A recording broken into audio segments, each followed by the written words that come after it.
I stood in the hallway and listened to my daughter yell at her husband. "Kick that sick old man out of my house immediately. He's nothing but dead weight pulling us under." And the thing that stunned me wasn't what she said. It was watching my son-in-law pause for just a moment before agreeing with a nod. So when morning came, I silently gathered my things and walked out, taking with me a fortune of $15 million they never knew existed. What followed were weeks of their remorse and desperate pleas. Ignored phone calls, countless begging texts, and heartbroken sobbing outside my front gate. But it was too late. The lesson had already begun. Thank you for being here. Drop a comment with your city or country. I want to see where you're watching from. And tell me honestly, would you have done the same thing or handled it differently? Quick note, some parts of this story are dramatized for storytelling purposes. But the lesson about family, respect and boundaries is something we can all learn from. The folder sat in the passenger seat like a verdict. I kept glancing at it as I drove, crisp white paper, Dr. Martinez's letterhead visible through the clear plastic sleeve. Moderate heart failure. Manageable with medication and lifestyle changes. Life expectancy 15 to 20 years with proper care. 15 to 20 years. I was 63. That meant I could make it to 80, maybe 83 if I did everything right. It wasn't a death sentence. It was a roadmap. But I knew driving north on Scottsdale Road, the late afternoon sun turning the desert mountains amber, that the numbers wouldn't matter to Jessica. She'd hear heart failure and start doing math of a different kind. I turned into DC Ranch past the guardhouse with its terracotta roof and perfectly trimmed oleander bushes. 3 years I'd lived here. 3 years of paying $3,500 a month in cash, helping with the kids, keeping my head down in the guest bedroom that used to be Derek's home office. Jessica's white Lexus sat in the driveway, parked at a slight angle like she'd been in a hurry. I pulled in beside it and sat for a moment, hands on the wheel, staring at the house. Mediterranean style. 4 bedrooms. Pool in back. The kind of place that screamed new money, even though Derek and Jessica were stretching to afford it. I grabbed the folder and headed inside. The smell of rosemary and garlic hit me first. Something in the oven, probably chicken. Isabella's backpack was dumped by the stairs, one sneaker kicked off in the entryway. From somewhere upstairs, I could hear Liam's voice, high and bright, narrating some imaginary battle with his action figures. Normal, domestic.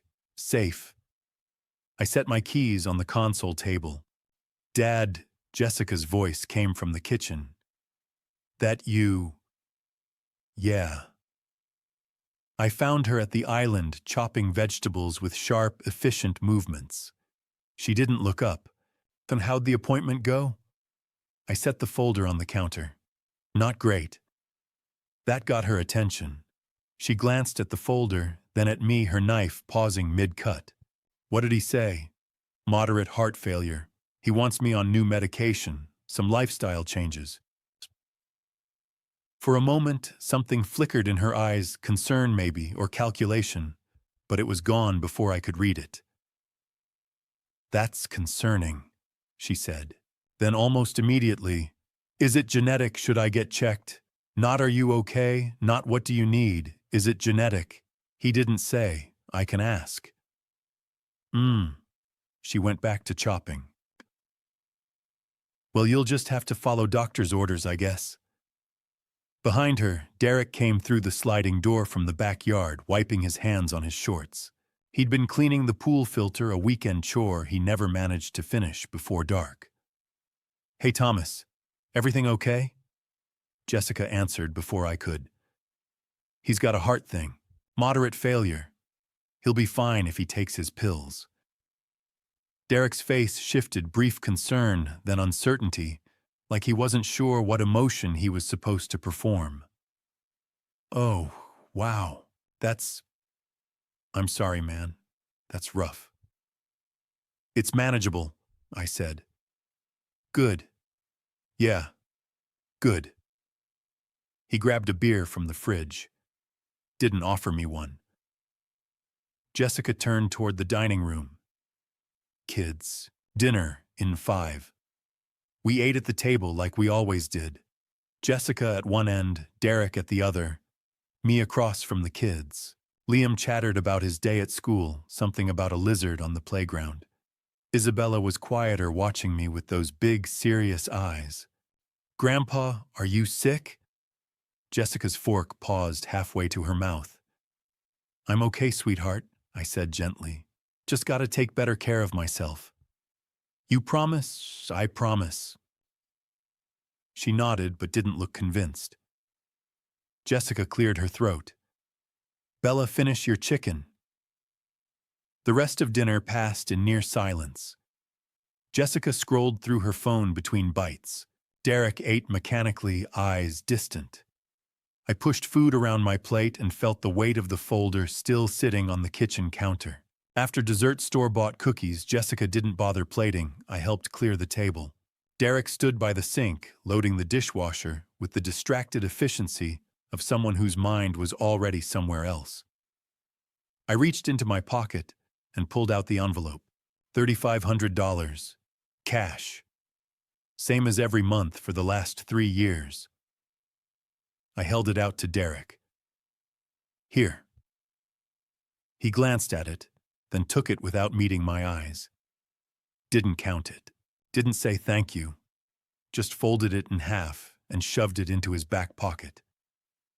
Jessica watched from the doorway, arms crossed, her expression unreadable. For a second, our eyes met, and I saw at the flicker of something cold and appraising, like she was doing math in her head, and I wasn't adding up the way I used to. Then she turned and walked upstairs. Derek mumbled something about putting the kids to bed and followed her. I stood alone in the kitchen, the hum of the refrigerator and the distant sound of running water filling the silence. By 9, the house was quiet. Liam and Isabella were asleep. Derek and Jessica had retreated to their bedroom at the end of the hall. I sat in the armchair in my room, still fully dressed, staring at the diagnosis folder on the nightstand. Moderate heart failure. 15 to 20 years. I should have felt relieved. It could have been worse. But all I could think about was the look on Jessica's face when I'd handed Derek the envelope. That cold, appraising calculation, like I was a line item in a budget that no longer made sense. From somewhere down the hall I heard voices, muffled at first, then rising. I stood slowly and moved toward my door. The hallway was darker than I remembered. I stood just outside my door, one hand resting on the doorframe, the other hanging loose at my side. The overhead light had clicked off on its timer an hour ago. Now only the thin amber glow leaking from beneath Jessica and Derek's door gave any shape to the space. My heart was doing that thing again, the irregular flutter Dr. Martinez had warned me about. Avoid stress. Stay calm. Take your medication. I should have gone back into my room. Close the door. Let whatever was happening behind theirs stay behind theirs. But Jessica's voice, sharp and rising, pulled me forward instead. I took 3 careful steps. The floorboards knew to stay quiet. I'd learned their rhythms over 3 years. My palm found the cool plaster wall. I leaned in. "We need to talk about my father." Jessica's voice, cold, clipped, not the voice she used with clients or the kids. This was the voice she saved for when she'd already made up her mind and was simply waiting for Derek to catch up. "Jess, it's late." "I don't care. We're talking about this now." A pause. The rustle of sheets. The bed frame creaked. "He's sick," Derek said quietly. "You heard him. His heart." I know what he said. Her voice was ice. And honestly, I don't care about his heart. I care about what this means for us. Silence. "What are you talking about, Derek?" She exhaled sharply like she was summoning patience she didn't have. "He's not going to get better. You understand that, right? Moderate heart failure. That's not something you bounce back from. That's the beginning of the end. Jessica, and I am not going to spend the next however many years watching him decline in my house, in our house, around our kids. He's your father. He's a burden. The word came out flat and final, and I want him gone. I felt something cold settle in my chest, colder than the diagnosis, colder than anything Dr. Martinez had said. Gone. Derek's voice was uncertain. What do you mean, gone? I mean out, Derek. Out of this house. I want that sick old man out of my space, away from my children, and out of my life. The phrase hit me like a fist. Sick old man. Jesus, Jess. Don't Jesus Jess me. Her voice climbed. You know I'm right. He takes up the guest room, the room we need. Bella's been asking for an art studio for months. We could convert that space. Give her something she actually wants instead of keeping it as a hospice room for your father-in-law. He pays rent. Derek tried weakly. Jessica laughed. It was bitter. $3,500 a month, Derek. $3,500. Do you know what our mortgage is? $5,000. She was building momentum now, and I could hear Derek crumbling under it. He doesn't even cover half. And you know what else? That $3,500, that's our money. That's money we could be using for renovations, for the kids' schools, for literally anything other than subsidizing his retirement. He lost your mom 4 years ago. Jessica's voice turned sharp. 4 years, Derek. At some point you have to move on. But not him. He just lingers. And now he's pulling us down with him. There was a long silence. I stood in the dark hallway, hand pressed to the wall, absorbing every word. What do you want me to do? Derek finally asked. His voice was small, defeated. I want you to tell him. Tomorrow. Tell him we need the space. Tell him it's for his own good, for his health, whatever. But I want him out. 1 week. That's it. Jessica, I can't just... You can. And you will. Her voice dropped, turned cold and certain. Because if you don't, Derek, I will. And I won't be nice about it. Another long pause. I waited, hoped for Derek to push back, to say no, he's family, he stays. Okay. The word was barely a whisper. What? Okay. Louder now, but hollow. Resigned. I'll tell him tomorrow. I'll handle it. Good. The bed frame creaked again. A lamp clicked off. And just like that, it was decided. I stood there for another moment, letting the silence settle around me. Then I turned slowly, carefully, and walked back to my room, closed the door without a sound, sat down in the armchair by the window, still fully dressed, and stared at the dark shapes of furniture in the dim light. Sick old man. Burden. I want him gone. Not Derek's words. Jessica's, my daughter, my only child. The girl I'd raised, put through college, walked down the aisle. The one who'd cried at her mother's funeral and held my hand through the worst year of my life. And she'd just called me a burden. The hours crawled. I didn't sleep. Didn't even try. Just sat there replaying the conversation, feeling something cold and hard crystallize in my chest, where grief used to live. When the first pale light of dawn began to soften the edges of the room, I finally stood. Walked to the closet. Reached up to the top shelf. My fingers found the lockbox. Small. Fireproof. Coated with a combination. Only I knew. I set it on the bed and stared at it for a long moment. Inside that box were things Jessica had never seen. Things she'd never asked about. Bank statements, portfolio summaries, legal documents, secrets she never thought to wonder about.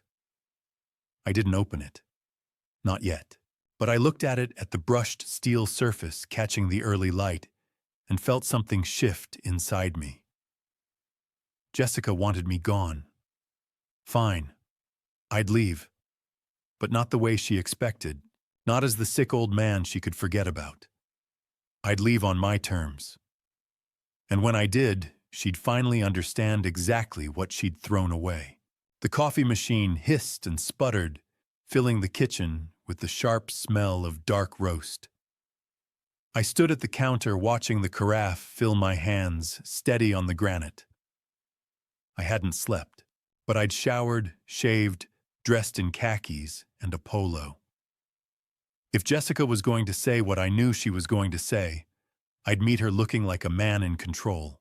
Behind me, deliberate footsteps on tile, not Derek's shuffling morning walk. These were crisp, purposeful. "Morning, Dad?" Jessica's voice, clipped, professional, like she was about to fire an underperforming contractor. I turned slowly. She stood in the doorway, already dressed for the day, white blouse, dark jeans, hair pulled back. Derek was nowhere to be seen. Of course not. She'd sent him away for this. "Morning, Jessica. Coffee smells good. Want some? No thanks." She crossed her arms, leaned against the doorframe. "I think we should talk." I poured my mug, took a sip. "All right." She didn't waste time with pleasantries. "Dad, I'm going to be direct. With your diagnosis, your heart condition.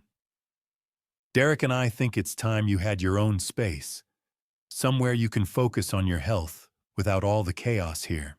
The kids, the noise. It's not good for recovery." I watched her face. Calm. Rehearsed. Not a trace of guilt.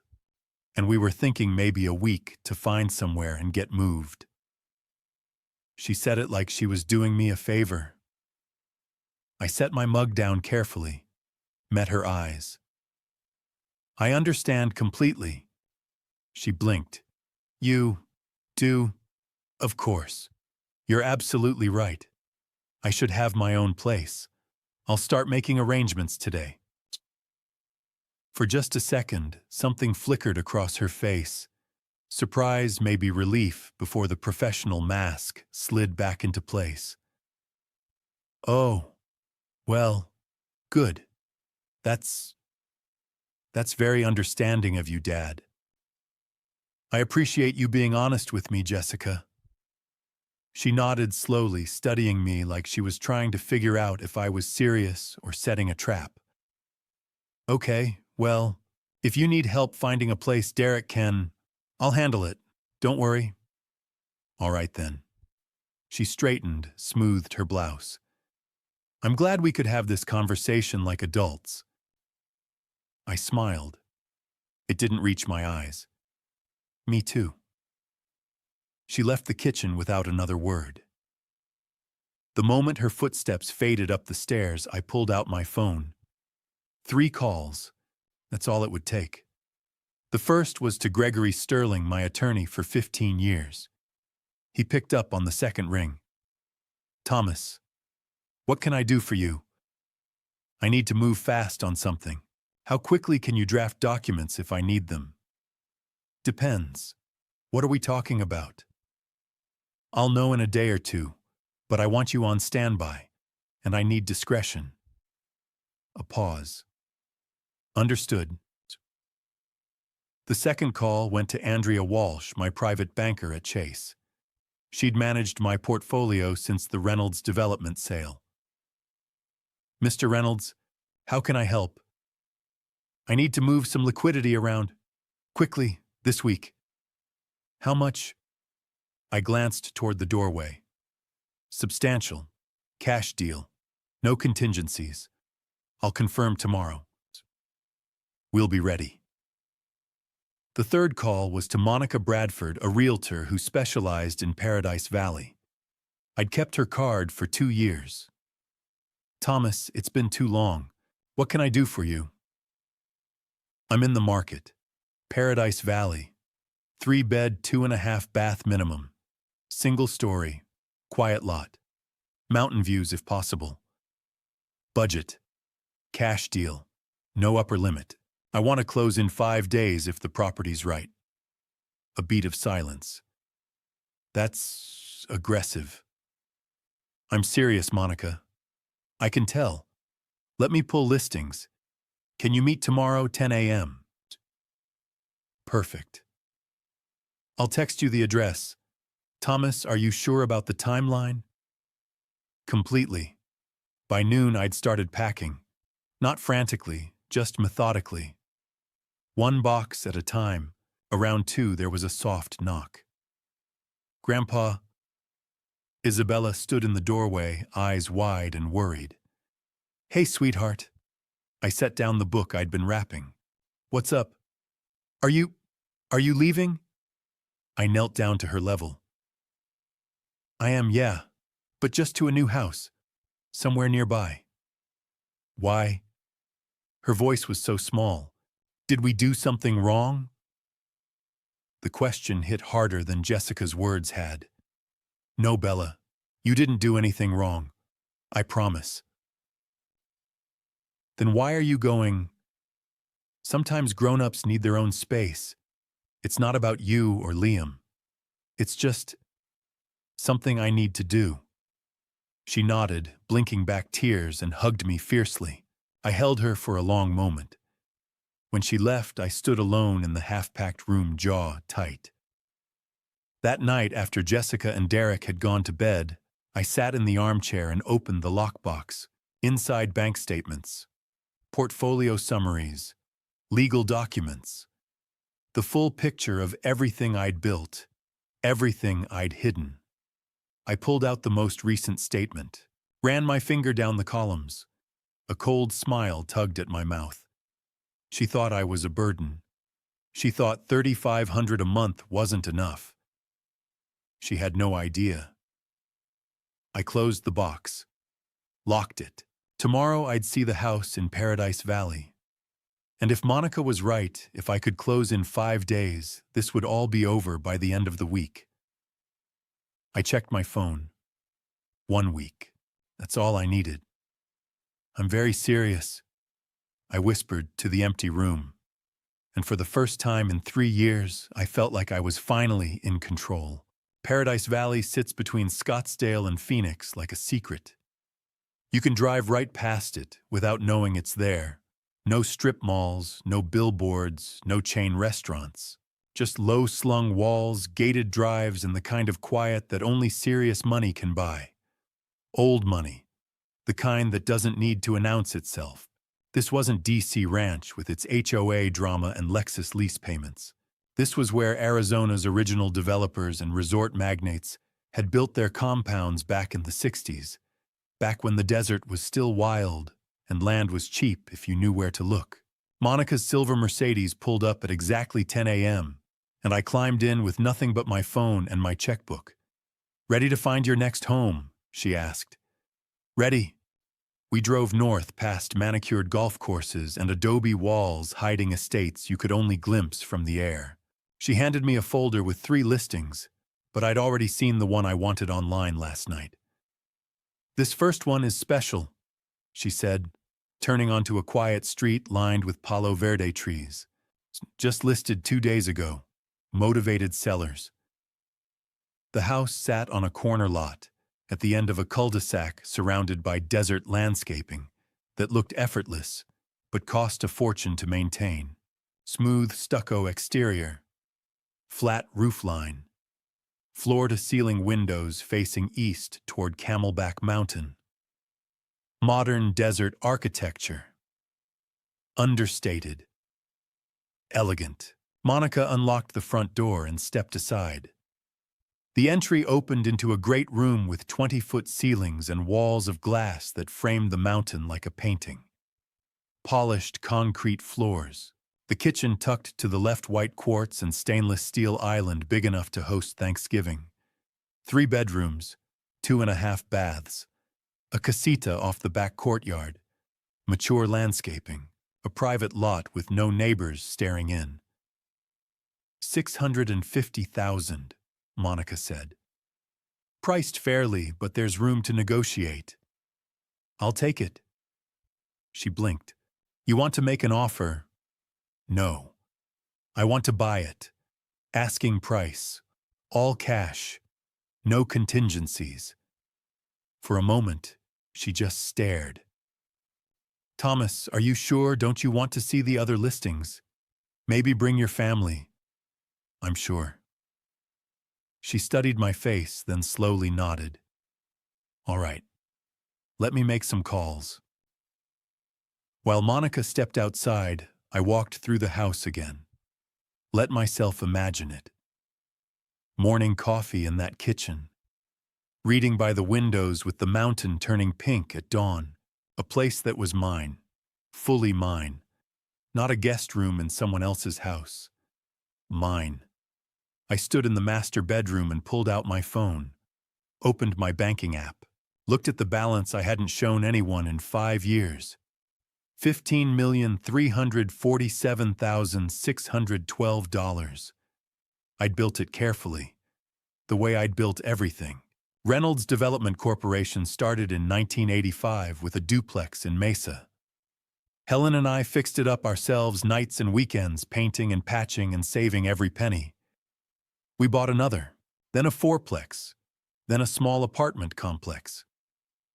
By the time Jessica was in high school, we owned 6 properties, and I'd started developing commercial projects, retail strips, office parks, the kind of unglamorous real estate that generated steady cash flow and appreciated quietly. Helen kept the books. She was sharper with numbers than I ever was. We grew. By 2020, Reynolds Development owned or had stakes in over 40 properties, shopping centers, office buildings, mid-rise residential projects in Tempe. That year, a private equity firm came knocking, offered $10 million cash for the whole portfolio. Helen and I talked about it for weeks. She was already sick, stage 3, though she insisted on working through treatments like nothing had changed. Take it, she told me one night. We've built something. Let someone else carry it forward. So I took it. $10 million. I paid taxes, paid off the house, set aside money for Helen's care. The rest I invested. REITs that paid steady dividends. Blue chip stocks, municipal bonds. Over 5 years, the $10 million became 15. Helen never got to see it. She died 8 months after the sale, and I was alone. Jessica called 2 weeks after the funeral, said the house must feel empty, suggested I come stay with them for a while. Just until you figure out what's next, Dad. The kids would love having you around. I said yes, and I made a decision. I wouldn't tell them about the money. Not yet. I wanted to see if they loved me for me. Not for what I could give them. Not for the inheritance they were already counting. It was a test. A test I'd hoped, prayed they would pass. Thomas. Monica was back smiling. The sellers accepted. All cash, no inspection. You just made their year. Good. We can close in 5 days if you can get the funds wired by Wednesday. I'll have my banker handle it tomorrow. She nodded slowly. Can I ask you something? Sure. Why the rush? I met her eyes. Because I need to be out of my current situation by the end of the week. She didn't press. Just nodded. Then let's make it happen. We sat at the kitchen island, my kitchen island now, and I signed the offer. 5 days. That's all it would take. By the time we climbed back into her Mercedes, the sun was high, and the mountain was bleached white with heat. Monica glanced at me. You know, I've been doing this for 20 years. I can usually tell when someone's running towards something or running away from something. I didn't answer. She smiled. Either way, I think you're going to be very happy in that house. I think so too. As we drove back toward DC Ranch, I thought about Jessica. Right now, she was probably Googling assisted living facilities, pricing out how much it would cost to get rid of me without feeling too guilty. And in 5 days, I'd be gone. Not to some depressing studio with shared dining and bingo on Tuesdays, to a house worth more than she and Derek would earn in the next decade combined. I pulled out my phone calculator. Did the math. Jessica made maybe $65,000 a year. Derek with commissions maybe 85. Total around $150,000. This house cost $650,000. I just bought it with cash. And they had no idea. I leaned back and let myself smile. 5 days. Day 7. The movers arrived at 8 a.m. sharp. Jessica's white Lexus was already gone from the driveway she'd left before dawn. I'd heard the engine start in the dark. Derek's truck was gone too. Neither of them had the courage to face me. I stood in the entryway while 2 men in matching blue shirts carried boxes out to the truck. Everything I owned fit in maybe 20 boxes. 3 years of living small. Living quiet. Living like I didn't matter. That was about to change. I walked through the house one last time while the movers worked. First the kids' rooms. Isabella's door was half open. Her bed unmade, stuffed animals piled against the pillows. A drawing taped to the wall stick figures holding hands, me and Grandpa, written in wobbly letters across the top. I stood there longer than I should have, felt something tighten in my chest that had nothing to do with my heart condition. Liam's room was chaos, Legos scattered across the floor, a half-built spaceship on his desk, superhero posters on every wall. I used to sit in here on Saturday mornings and help him sort pieces while he narrated elaborate stories about battles in space. I wondered if they'd even notice I was gone, or if Jessica would just tell them Grandpa had to leave and redirect their attention before they could ask why. I moved down the hall. The dining room where we'd had that last dinner. The table was already cluttered again, Jessica's laptop, a stack of mail, Derek's gym bag thrown across a chair, like I'd never been there at all. And then their bedroom. The door was closed, but I didn't need to open it. I'd heard everything I needed to hear through these walls. Get that sick old man out of my house. I turned and walked back to the kitchen. The movers were finishing up, hauling the last few boxes. I pulled an envelope from my pocket, $3,500 cash, same as always, and set it on the kitchen island. Then I took out a notepad and wrote, Jessica and Derek, thank you for your hospitality over the past 3 years. I found a new place and will be out before noon. Don't worry about the sick old man anymore. The envelope is this month's contribution. Dad, I read it twice. Considered adding something more, something warmer, something that might soften the edge, but decided against it. They'd hear what they wanted to hear anyway. I left the note beside the envelope, grabbed my keys, and walked out. At the mailbox by the street, I pulled the house key off my ring and dropped it through the slot. Heard it clink against the metal bottom. Done. The movers were already pulling away. I climbed into my car, my old Camry paid off years ago. Nothing flashy, and punched the address into GPS even though I'd already memorized the route. 17 minutes. That's how far Paradise Valley was from DC Ranch. 17 minutes, and I'd be in a different world.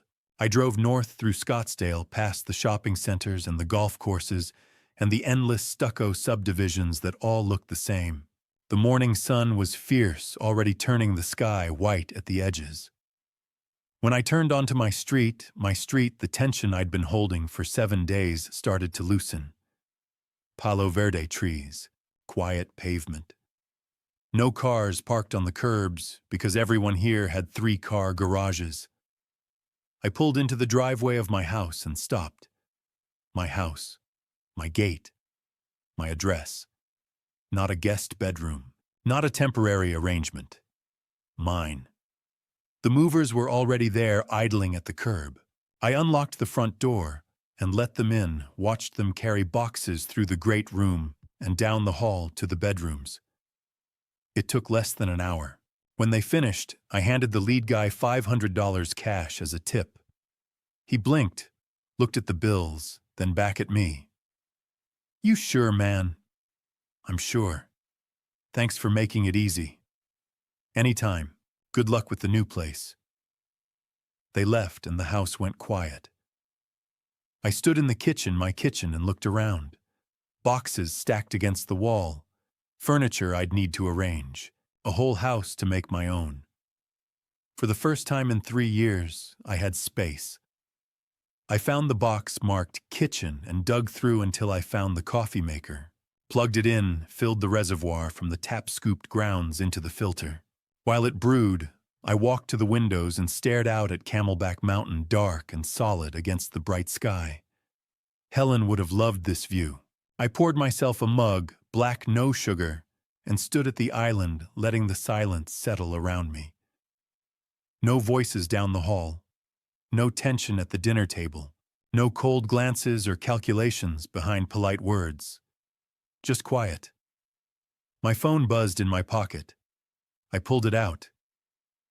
Derek's name lit up the screen. I watched it ring. Didn't answer. It went to voicemail. 10 seconds later, it buzzed again.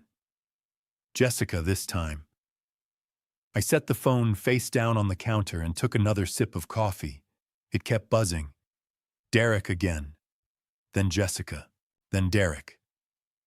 By noon, there were 8 missed calls. I unpacked a few boxes, set up the bedroom, found the box with my clothes, and hung everything in the walk-in closet that was twice the size of the room I'd been living in. The phone kept ringing.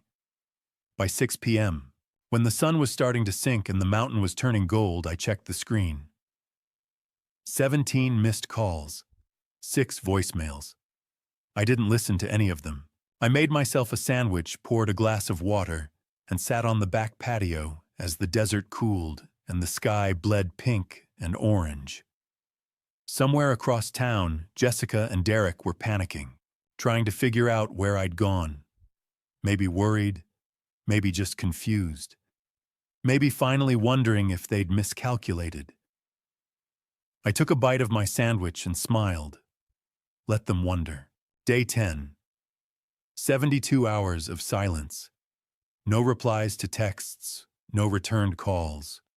Just read receipts and the suffocating weight of knowing he'd seen every message. I'd sent 14 texts. Derek had sent 9. We'd left voicemails. We'd driven to Paradise Valley twice and stood at the gate pressing the call button until our fingers went numb. Nothing. The money was running out. We'd raised $72,000 by selling everything we could. The truck, the Lexus, jewelry, furniture. We had 18 days left to come up with another $163,000 and no idea where it would come from. At 9:55 a.m., my phone buzzed. Gregory Sterling. My office. 10 a.m. today. Both of you. Non-negotiable. I looked at Derek across our stripped-down living room. We'd sold the couch 2 days ago. We were sitting on folding chairs borrowed from his parents. "It's time," I whispered. He nodded, pale and silent. We drove in silence. The air conditioning in Derek's sedan barely worked. We couldn't afford to fix it. Sweat dripped down my back as we crawled through Scottsdale traffic. When we pulled into the parking garage beneath Gregory's building, I almost turned around and left. "No, we have to go in," Derek said quietly. "We have no choice." He was right. We rode the elevator to the 12th floor.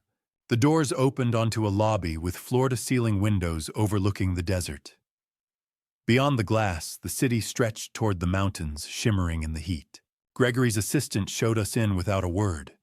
The office was massive. Polished mahogany desk, leather chairs, bookshelves lined with legal volumes.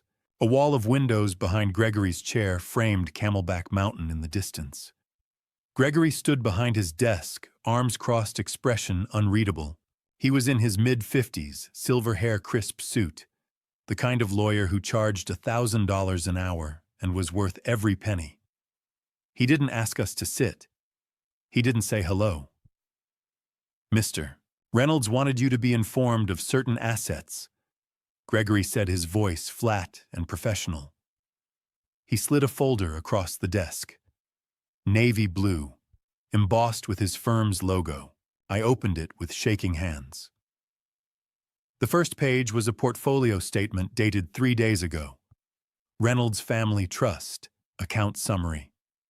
Total net worth $15,347,612.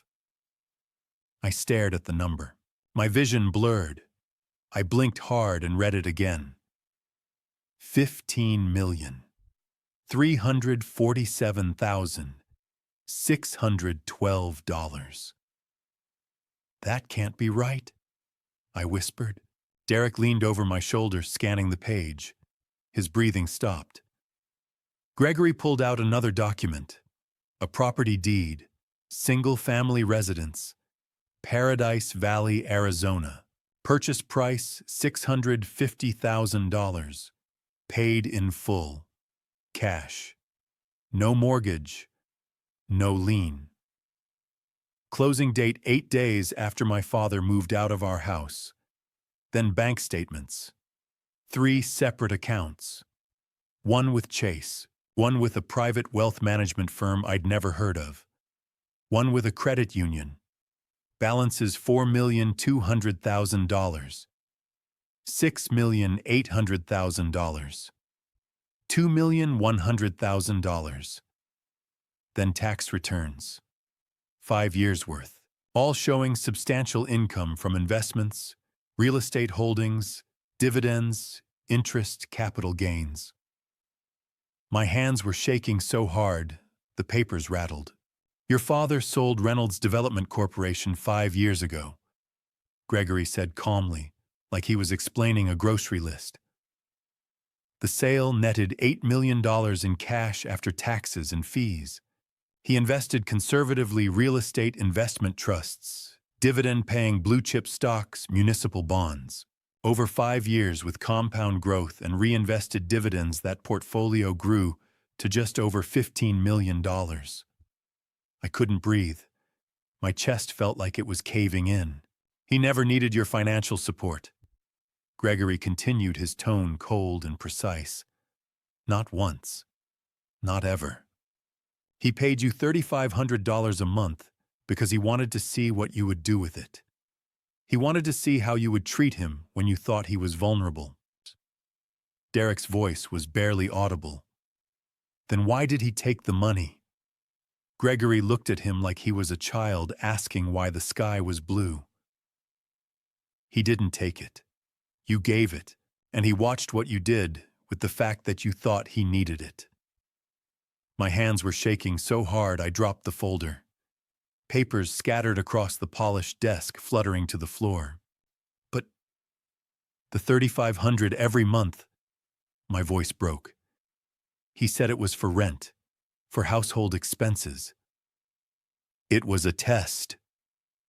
Gregory said, his voice dropping lower, colder. He wanted to see if you loved him, or if you loved what you thought you'd inherit.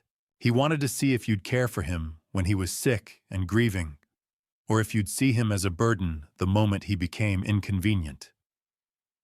I felt Derek stiffen beside me. Gregory leaned forward, hands flat on the desk. You failed. The word hung in the air like a death sentence. No, I whispered. No, that's not fair. We thought... You thought he was poor, Gregory interrupted. You thought he was dependent on you. You thought you had leverage. You thought you were doing him a favor by letting him stay in your home. And the moment he became inconvenient, the moment his presence interfered with your plans, you threw him out. I opened my mouth, but no sound came. He heard every word you said that night, Jessica. My stomach dropped. Every single word. Derek made a strangled sound beside me. His face had gone gray. Get that sick old man out of my house, Gregory quoted, his voice eerily calm. He's a burden. He's dragging us down. I wanted to disappear, to melt into the floor. Gregory straightened and reached under his desk. He pulled out another folder. This one was thicker, heavier, black. He set it on the desk between us with a dull thud. He didn't open it. He just looked at us with those cold, unblinking eyes. "There's more," he said quietly. I stared at the black folder like it was a live grenade. "Much more. There's more." Gregory opened the black folder. The first page made my heart stop. Promissory note. Demand for payment. Principal amount $200,000. Down payment house purchase $75,000. Renovations, kitchen master bath. Backyard $125. 000 interest rate 5% per annum.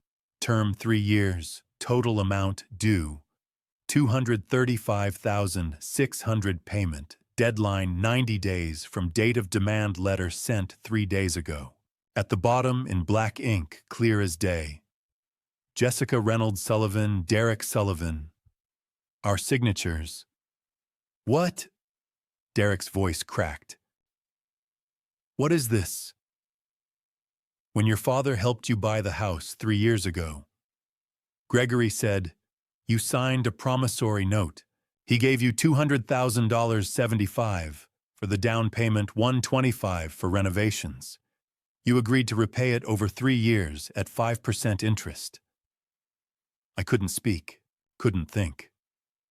"You thought it was a gift," Gregory continued. "It wasn't. It was a loan. Legally binding, notarized, filed with the county." He turned the page. The note includes an acceleration clause. If the borrower, that's you, engages in conduct detrimental to the lender, the full balance becomes due immediately. Derek was shaking his head. "See, we didn't know." "You signed it," Gregory said flatly. "Ignorance isn't a defense." He flipped to the next section. "Your father also kept meticulous records. Every month you received $3,500 in cash, ostensibly for rent and household expenses. But here's what actually happened." He slid across another set of documents. Bank statements. Wells Fargo. Account holder Jessica Reynolds Sullivan. Not joint. Just her name. Derek looked at me confused. "What account is this?" I couldn't answer. My throat closed. Gregory answered for me. "Your wife opened this account 2 years ago, without telling you. She's been depositing $2,500 a month into it. 36 deposits. Total $90,300. Derek turned to me, his face pale. "Jessica." I shook my head, tears streaming. I didn't." "You embezzled from your own father," Gregory said, "while he was grieving your mother, while he was sick. You skimmed 70% of the money he gave you every month and funneled it into a secret account." Derek stood up, backing away from me. "You told me we needed that money for the kids, for bills." Gregory wasn't finished. "She used $63,000 of it for plastic surgery." He laid out the next document. Scottsdale Plastic Surgery Center. Dr. Richard Pemberton. Services rendered. Facelift, $15,000. Neck lift, $8,000. Breast augmentation, $12,000. Liposuction abdomen flanks, $18,000. Botox and dermal fillers, $6,000. Recovery package private nurse. Luxury spa stay, $4,000. Total $63,000. Intake form, dated 6 months ago. Patient reports funding via inheritance money. Expresses excitement about finally investing in herself. Surgery date 8 weeks after my father's diagnosis. Derek stared at me like I was a stranger. "You told the doctor you used inheritance money," Gregory said. "Your father is still alive. Stioni, I covered my face with both hands, sobbing. Gregory turned the page again. And then there's this. Adult Protective Services Report number AZ-2024-47839 filed 3 days after Thomas Reynolds relocated. Allegations: memory loss, confusion, impulsive financial decisions, purchase of $650,000 home, potential need for guardianship. Filed by Jessica Reynolds Sullivan. Derek's voice was hollow. You tried to have him declared incompetent. I couldn't look at him. Gregory continued, relentless. APS investigated. They found your father fully competent, well-oriented, and in complete control of his faculties. The investigator noted that the home purchase was planned strategic and executed with legal and financial counsel. She closed the case and noted it appeared to be a family dispute, not an APS matter. He pulled out printed screenshots. Browser history, my laptop. How to get elderly parent declared incapacitated in Arizona. Does guardianship give access to parents' bank accounts? Can guardian sell parents' property without consent? Memory care, facilities under $5,000 per month. Then text messages. Between me and Amber Richardson. Jessica, I filed the APS report. Once I'm guardian, I control everything. The house, the money, all of it. Amber. Isn't that a little extreme, Jessica? It's for his own good. Plus, the kids need college money more than he needs some luxury mansion. The silence in the room was deafening. Derek turned to me, his face twisted with disgust and heartbreak. Who are you? I reached for him. Derek, please! He jerked away. Don't touch me. Gregory closed the folder. The total amount due, including the embezzled funds and the promissory note, is $325,900. You have 90 days. He slid a business card across the desk.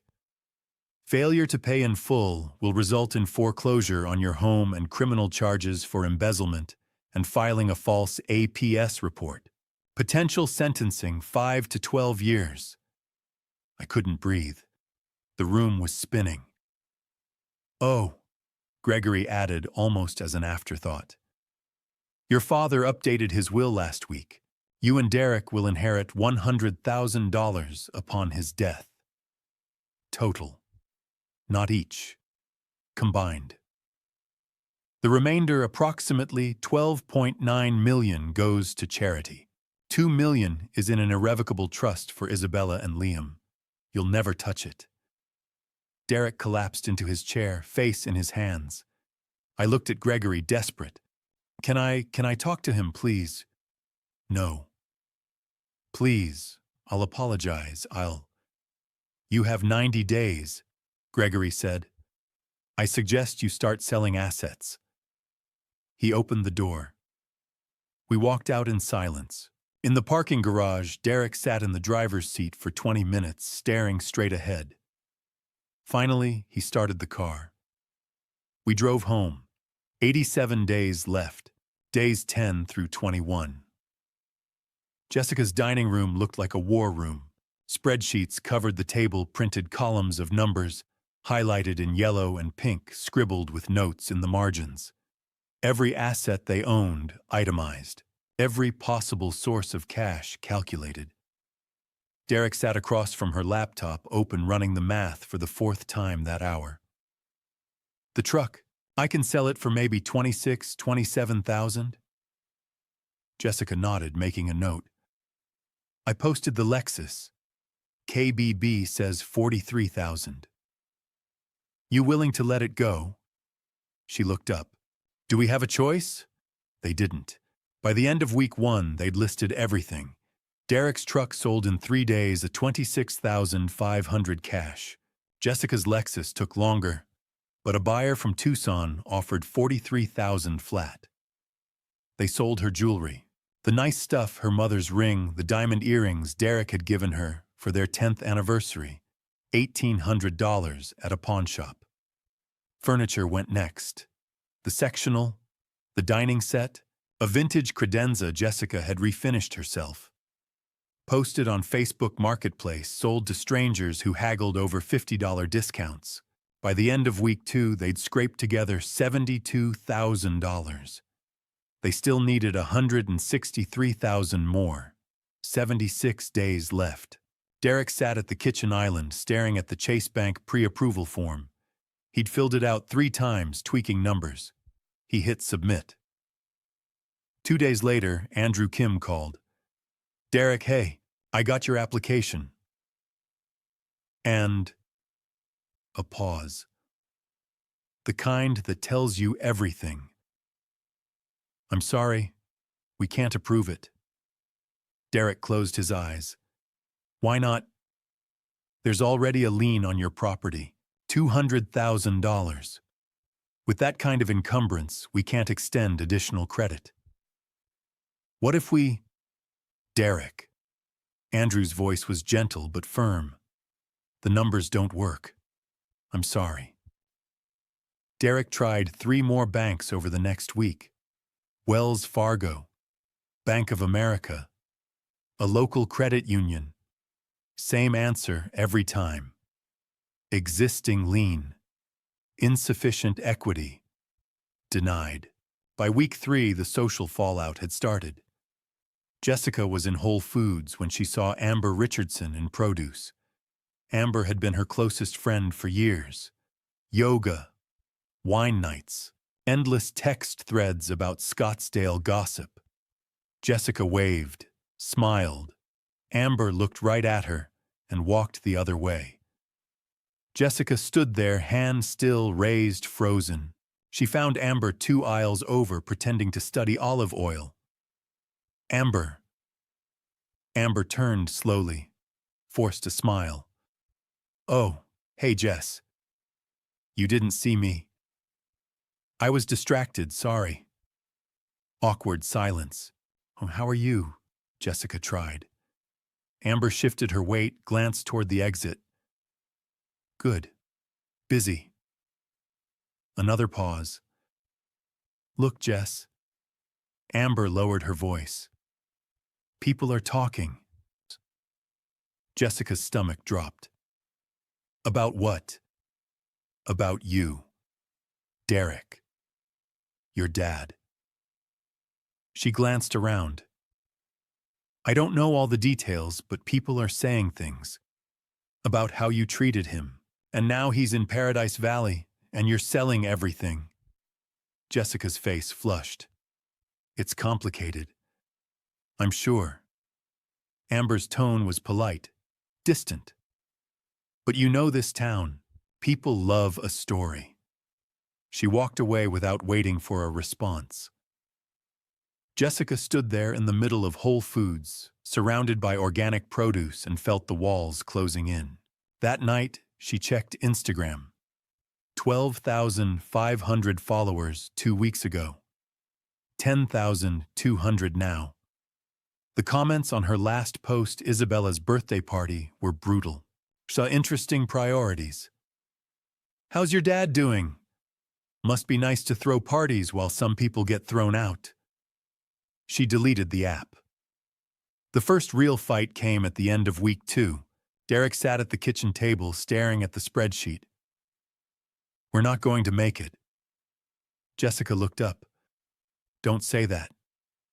"Jess, we have 72,000. We need 235. That's 163,000 short. 76 days left. We'll figure it out." "How?" His voice was louder now. "We've sold everything. The banks won't loan us anything. What's left? I don't know, but we can't just give up." "I'm not giving up. I'm being realistic." He stood pacing. "Do you get what we did? We threw out a sick old man, your father, because we didn't want him taking up space. And now we're losing everything anyway. Maybe we deserve it." Jessica's face went hard. "Don't put this all on me. I'm not—" "Yes, you are. You're acting like I forced you." But you agreed, Derek. You stood there and said okay. Because you screamed at me until I did. His voice cracked. You always do that. You push until I give in because it's easier than fighting. And this time, he stopped, took a breath. This time I should have fought you. Jessica stood, hands shaking. Get out. What? Get out. I can't look at you right now. Derek stared at her, then grabbed his keys and left. The door slammed. Jessica stood alone in the dining room, surrounded by spreadsheets and itemized failure. She grabbed her phone, opened the text thread with her father. Dad, please, can we talk? Sent. Read. She waited. 1 minute, 2, 5. No response. I'm sorry. I know I messed up. Please just talk to me. Read. Nothing. She called. Voicemail. Again. Voicemail. 15 more times. Same result. Finally, she sat in her car in the Whole Foods parking lot and broke. Not quiet tears. Full, gasping sobs. A security guard knocked on her window 20 minutes later. You okay, ma'am? She nodded, wiped her face, started the car, and drove home to a house that felt like it was already gone.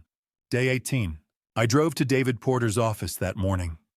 An unmarked building off Shea Boulevard, nothing fancy, just a second-floor suite with frosted glass, and a nameplate that read, Porter Investigations. I'd found him through Gregory, former FBI forensic accountant, 20 years tracking financial fraud and white-collar crime before going private. 52 years old, graying at the temples, sharp eyes behind wire-rimmed glasses. Methodical in a way that reminded me of myself. When I walked in, he didn't waste time with pleasantries. Mr. Reynolds, have a seat. I sat across from his desk, clean organized, a single open laptop and a yellow legal pad covered in neat handwriting. He folded his hands. Gregory said you need a deep dive. Financial records, communications, legal actions. How deep are we talking? All the way to the bottom. He nodded slowly. That'll take time, and it won't be cheap. I don't care about cheap. I care about thorough. Fair enough. He pulled out a contract, slid it across. I'll need authorization to access certain records. Bank statements, emails, phone backups, credit reports. Gregory can get me subpoena power if necessary, but it'll move faster if you sign off on everything up front. I signed without reading, pushed it back. How long? 10 days. Maybe less if they're sloppy. They're sloppy. He allowed himself a small smile. Then I'll have something for you by the end of the month. I stood, shook his hand. Find everything. I always do.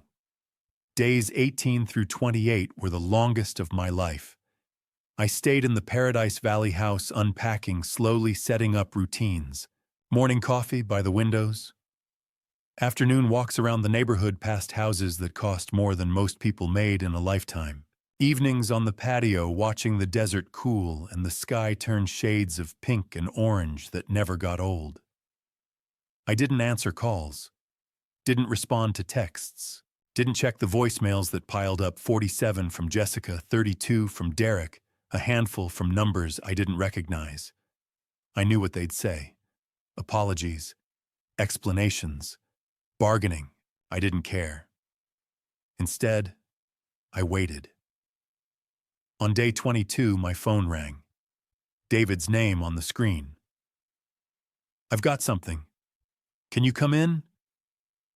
I'll be there in 20 minutes. I was there in 15. When I arrived, I saw 2 folders on his desk.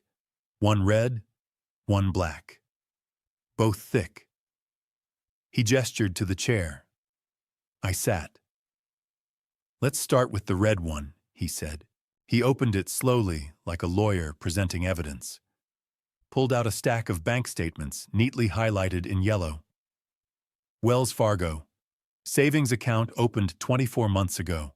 Sole account holder Jessica Reynolds Sullivan. Derek Sullivan is not listed as a joint owner or authorized user. As far as I can tell, he has no idea this account exists. I leaned forward, hands clasped. Go on. He slid the statements across to me. 36 deposits over the past 3 years. Every single one for exactly $2,500. Always within 2 to 3 days of the first of the month. I looked at the dates. The amounts. All identical. All perfectly timed. You were giving them $3,500 a month, David continued. She was routing $1,000 to their joint checking account for household expenses, mortgage, utilities, groceries. The other $2,500 went straight into this account. Every month, like clockwork. I did the math. $90,000. $90,300 to be exact. I stared at the numbers. 36 rows of $2,500. 3 years of taking my money I'd given in good faith money I thought was helping them stay afloat and hiding it. Oh, what's she spending it on? He pulled out another document. Thicker this time. Medical records. A consultation summary from Scottsdale Plastic Surgery Center Dr. Richard Pemberton's letterhead at the top. Initial consult 14 months ago. Follow-up appointments every 3 months since.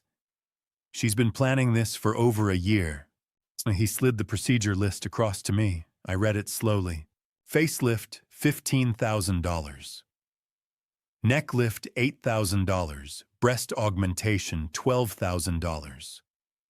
Liposuction abdomen and thighs, $18,000. Botox and dermal fillers, $6,000. Recovery package private nurse medications, $4. 000 total, estimated cost $63,000. Below that, in smaller print, a note about post-op care. A week at a luxury spa in Sedona. Another $4,000. At the very bottom, a handwritten note from the intake form dated 6 months ago. Patient states she is using inheritance money to fund procedures. Expressed excitement about finally being able to invest in herself. I read it twice. Then I set the paper down. Carefully, slowly. When's the surgery scheduled? He flipped to another page. 8 weeks after your diagnosis. She booked it the same week you told them about your heart condition. The room went quiet. I could hear the hum of the air conditioning. The faint sound of traffic outside. My own breathing slow and controlled. She was spending my money, I said quietly. Money I gave her for rent and groceries, on plastic surgery, and she told the doctor it was inheritance money. He nodded. While you were still alive. While you were living in her house paying her bills. I sat back in the chair. Let the anger settle. It wasn't the hot, explosive kind. It was the cold kind. The kind that doesn't yell or break things. The kind that calculates. Jessica hadn't just wanted me gone. She'd been counting on me being gone. Planning for it. Budgeting for it. Scheduling elective surgery with money she thought she'd inherit the moment my heart finally gave out. Anything else in the red folder? Text messages, he said. Between Jessica and a friend, Amber Richardson. Discussions about the surgery. About how it's finally happening. About how she deserves this after everything. He slid a printed transcript across to me. I skimmed it. Jessica, I booked the date. 8 weeks from now, I'll finally look the way I'm supposed to. Amber, OMG, yes, you've earned this. Jessica, I know. And honestly, the timing is perfect. Once Dad's situation is handled, I can focus on me. I closed the folder. What's in the black one? His expression shifted. Something darker. That one's worse. He pushed it across the desk to me. Day 25. I sat across from David Porter again, and this time his expression was different. Harder, like he'd seen something that bothered him even after 20 years of digging through people's worst secrets. He tapped the black folder. "You need to brace yourself for this one." I didn't say anything, just waited. He opened it. The first document he pulled out was an official form, Arizona Department of Economic Security Adult Protective Services. Case number AZ202447839, filed 3 days after I'd moved out. I read the header, then the complainant's name, Jessica Reynolds Sullivan. "She reported you," I said quietly. He nodded.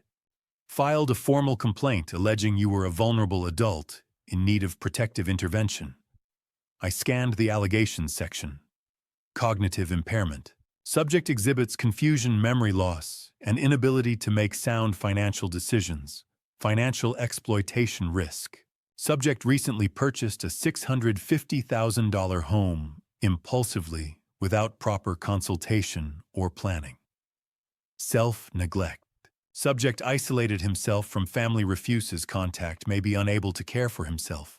Recommendation: emergency guardianship evaluation to determine capacity and appoint legal guardian if necessary. I set the paper down. Looked up at David. "She tried to have me declared incompetent." "Yes." 3 days after I left. "Yes." I sat back. Let that sink in. He pulled out another stack of papers. This is her browser history, recovered from her laptop.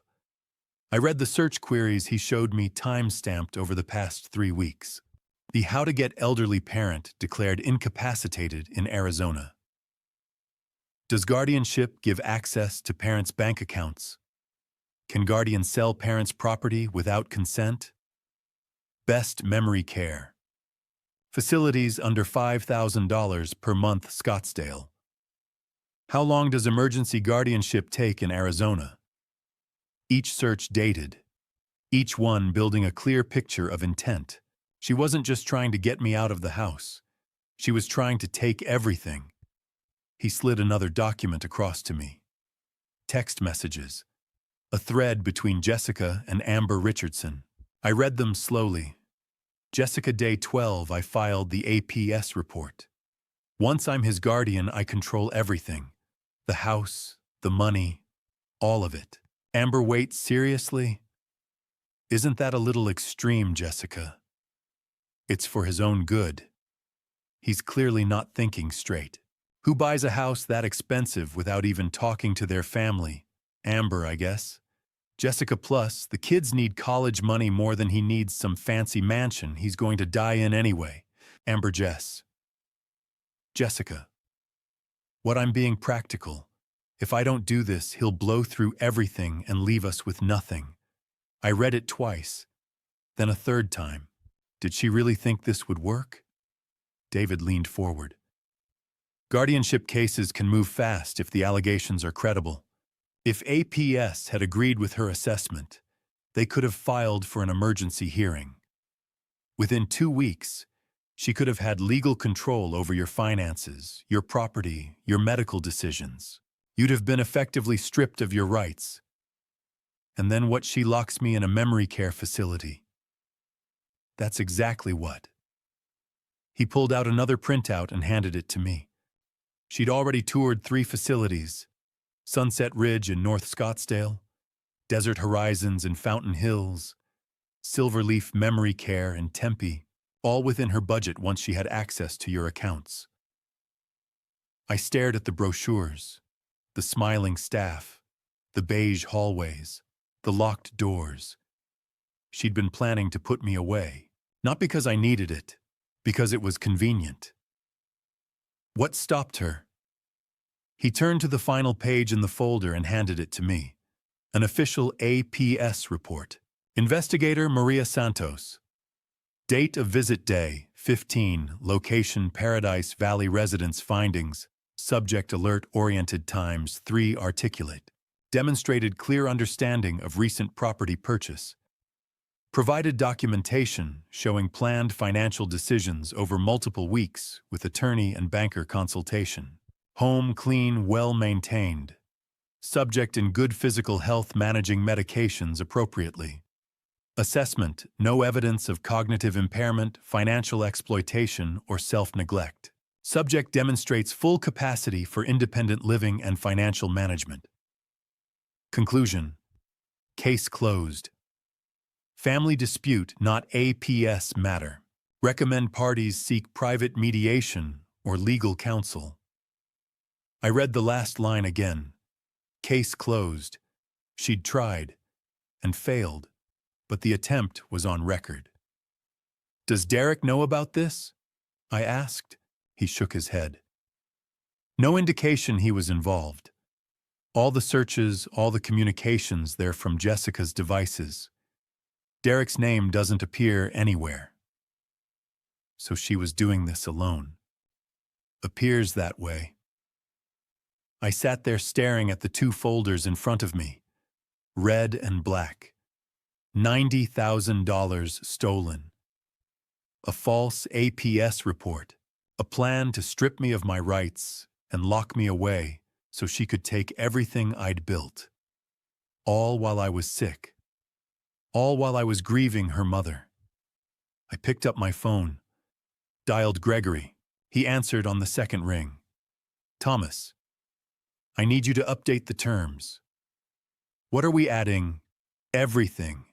The embezzlement, the APS report, the guardianship attempt. I want it all documented. I want it in writing, and I want them to know I found it. There was a pause, then quietly. Are you sure?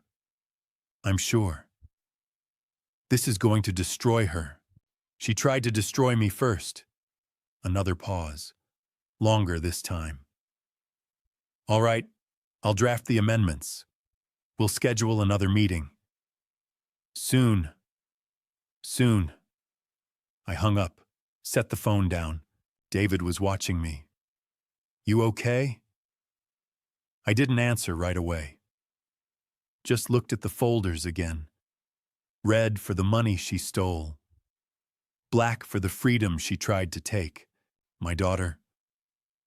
I said slowly, stole $90,000 from me, lied to the authorities, and tried to have me locked up so she could take the rest.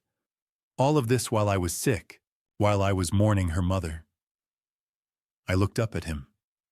There's a level of cruelty I didn't know existed. Not in strangers, not in enemies. I paused. In family. He didn't respond, just nodded. I stood, gathered the folders. Thank you for your work. You going to be all right? I looked at him. I don't know yet. I walked out of the office, folders under my arm, and drove back to Paradise Valley.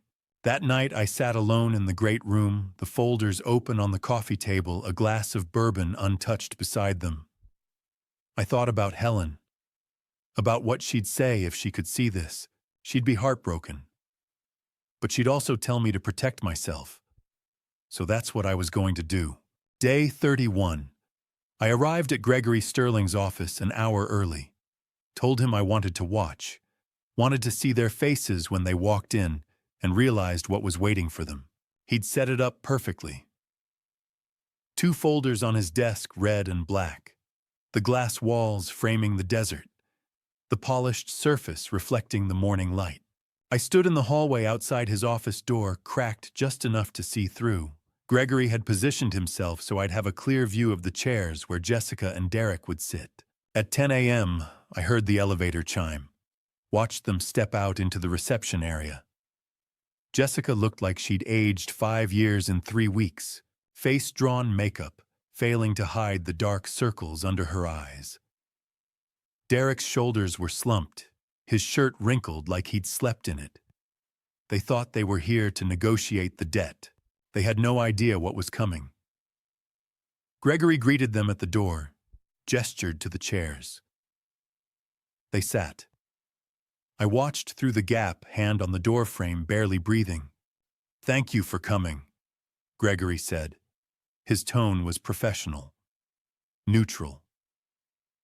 "Before we discuss any potential terms regarding the promissory note, there are some additional matters we need to address."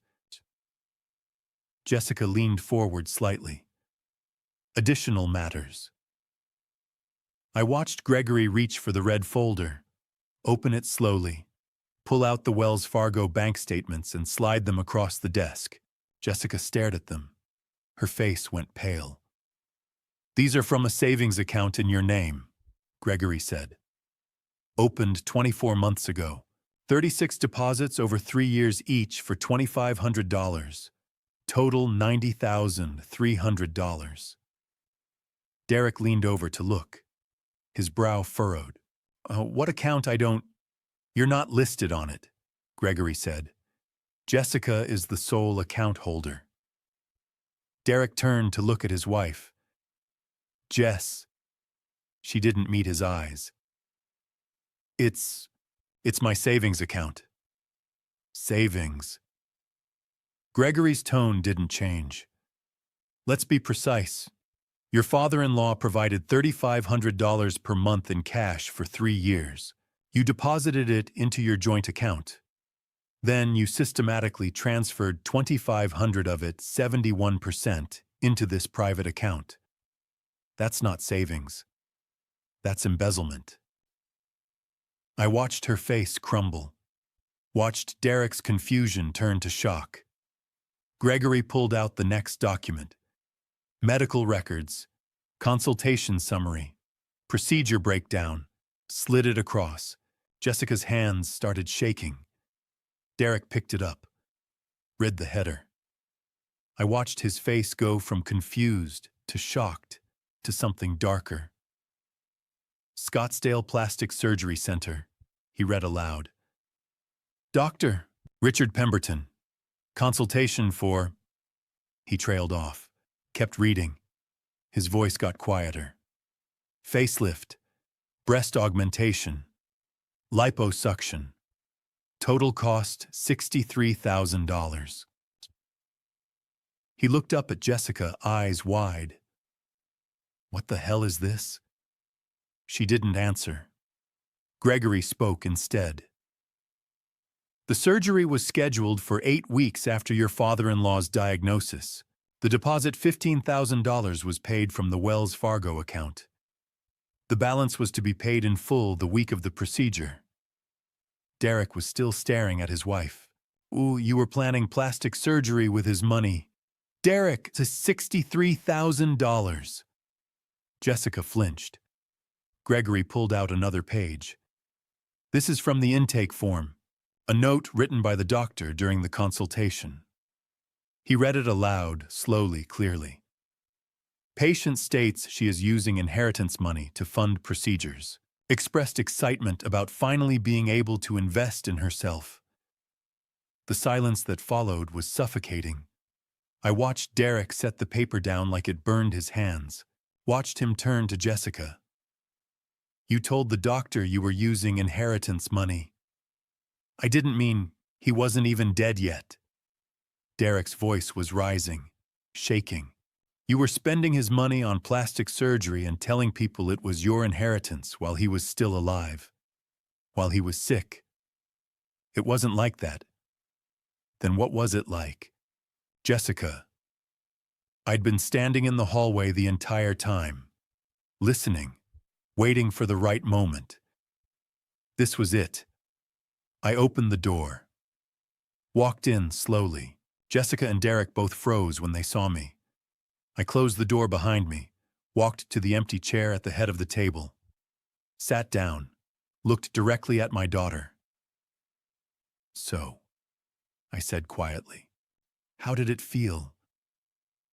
Jessica's mouth opened, closed. No words came out. "Planning your surgery while I was mourning your mother. Scheduling your facelift while I was learning to live with heart failure. Spending my money on Botox and liposuction while telling people it was your inheritance." My voice was calm, steady, but every word landed like a hammer. Your mother lost all her hair to chemo. She would have given anything to grow old naturally, to see her face wrinkle and her body change because it meant she was still alive.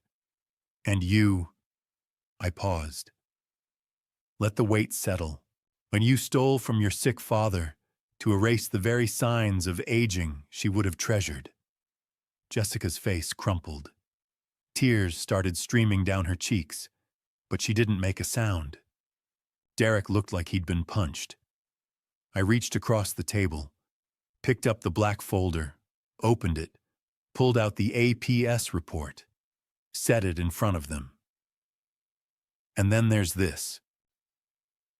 Derek picked it up, started reading. His lips moved silently at first, then audibly. Subject exhibits confusion and memory loss. Purchased a $650,000 home impulsively. Maybe unable to care for himself.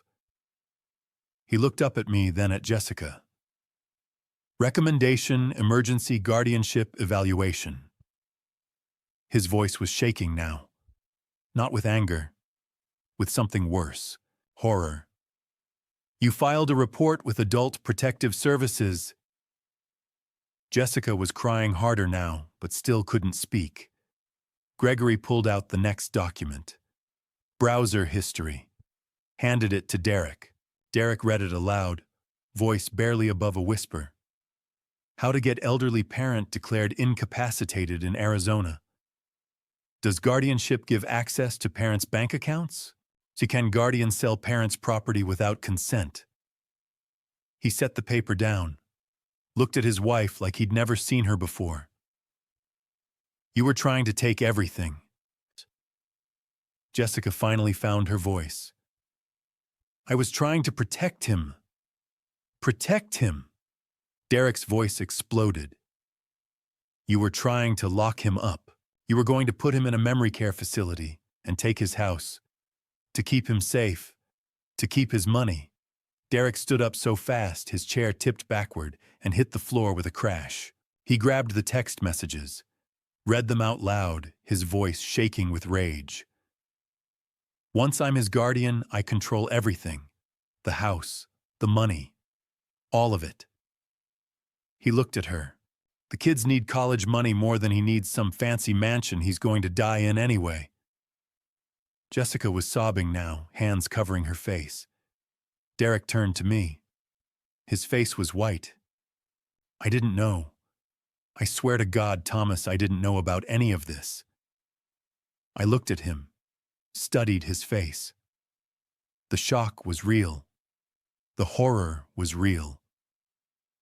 I believe you. He exhaled like he'd been holding his breath for hours.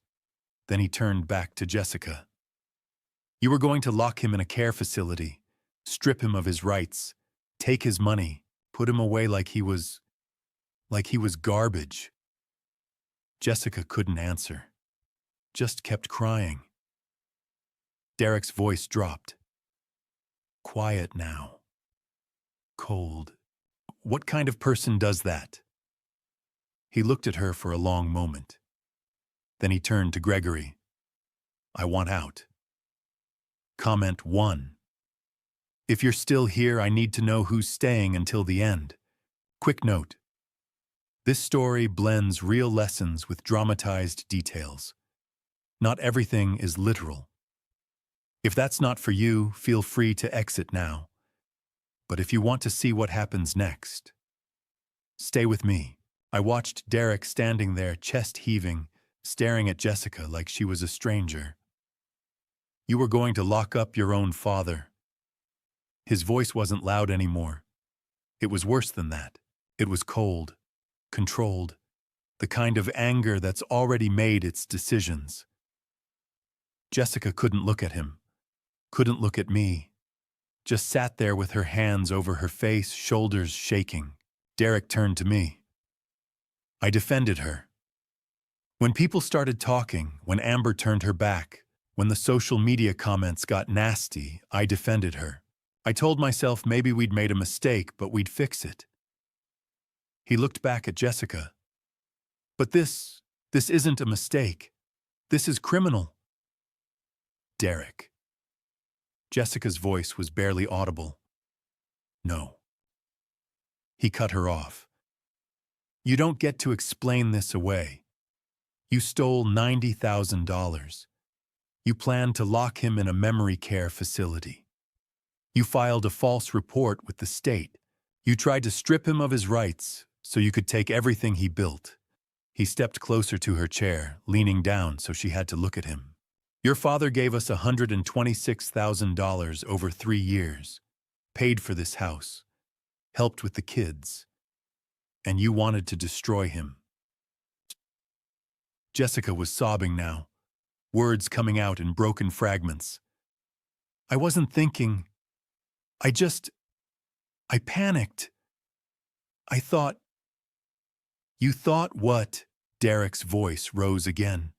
That you could steal from a sick old man, that you could lie to the government, that you could lock him away and nobody would notice. She didn't answer. Couldn't. Derek straightened, turned to me. His face was pale, but his eyes were clear. Thomas, I didn't know about any of this. The account, the surgery, the APS report. I swear to God I didn't know. I looked at him for a long moment, studied his face. The shock was real. The horror was real. I believe you. He exhaled like he'd been holding his breath. If you want to press charges against her, I'll testify. I'll tell them everything. Whatever you need. Gregory cleared his throat. Before we discuss criminal charges, let's review the updated terms. He pulled out a new document, set it on the desk. These are non-negotiable. If you refuse any part, or if you violate any condition, the criminal charges will be filed immediately. Jessica finally looked up, face streaked with tears and mascara. Gregory began reading. Financial obligations. Original promissory note $235,600. Embezzled funds $90,300. Total amount due $325,900. Payment deadline 60 days from today. Derek's face went gray.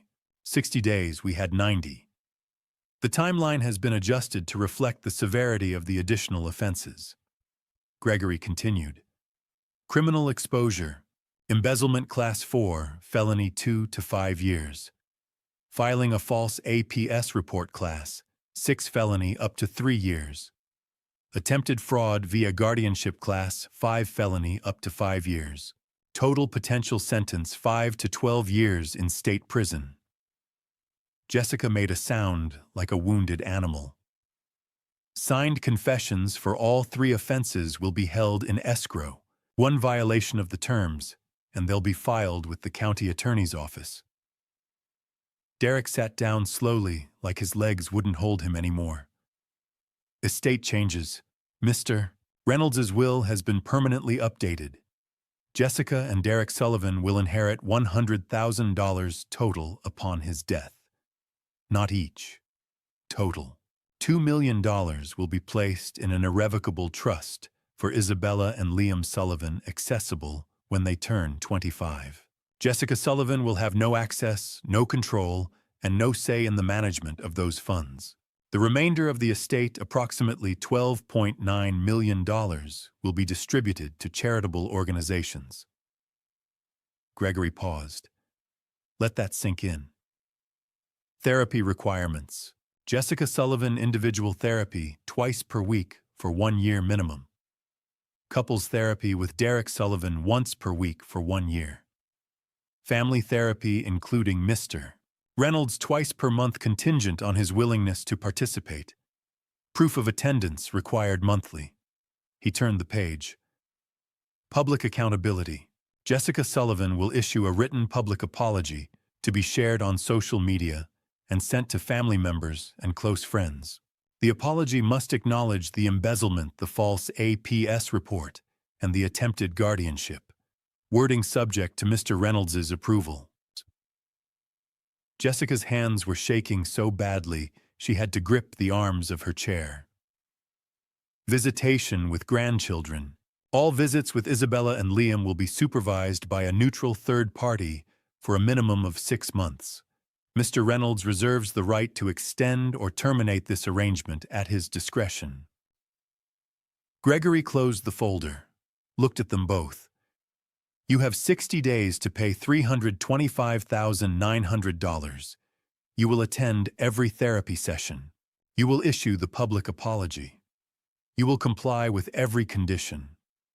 1 violation, 1 missed payment, 1 skipped session, and the criminal charges are filed. Are we clear? Silence. I watched Derek nod slowly. Yes.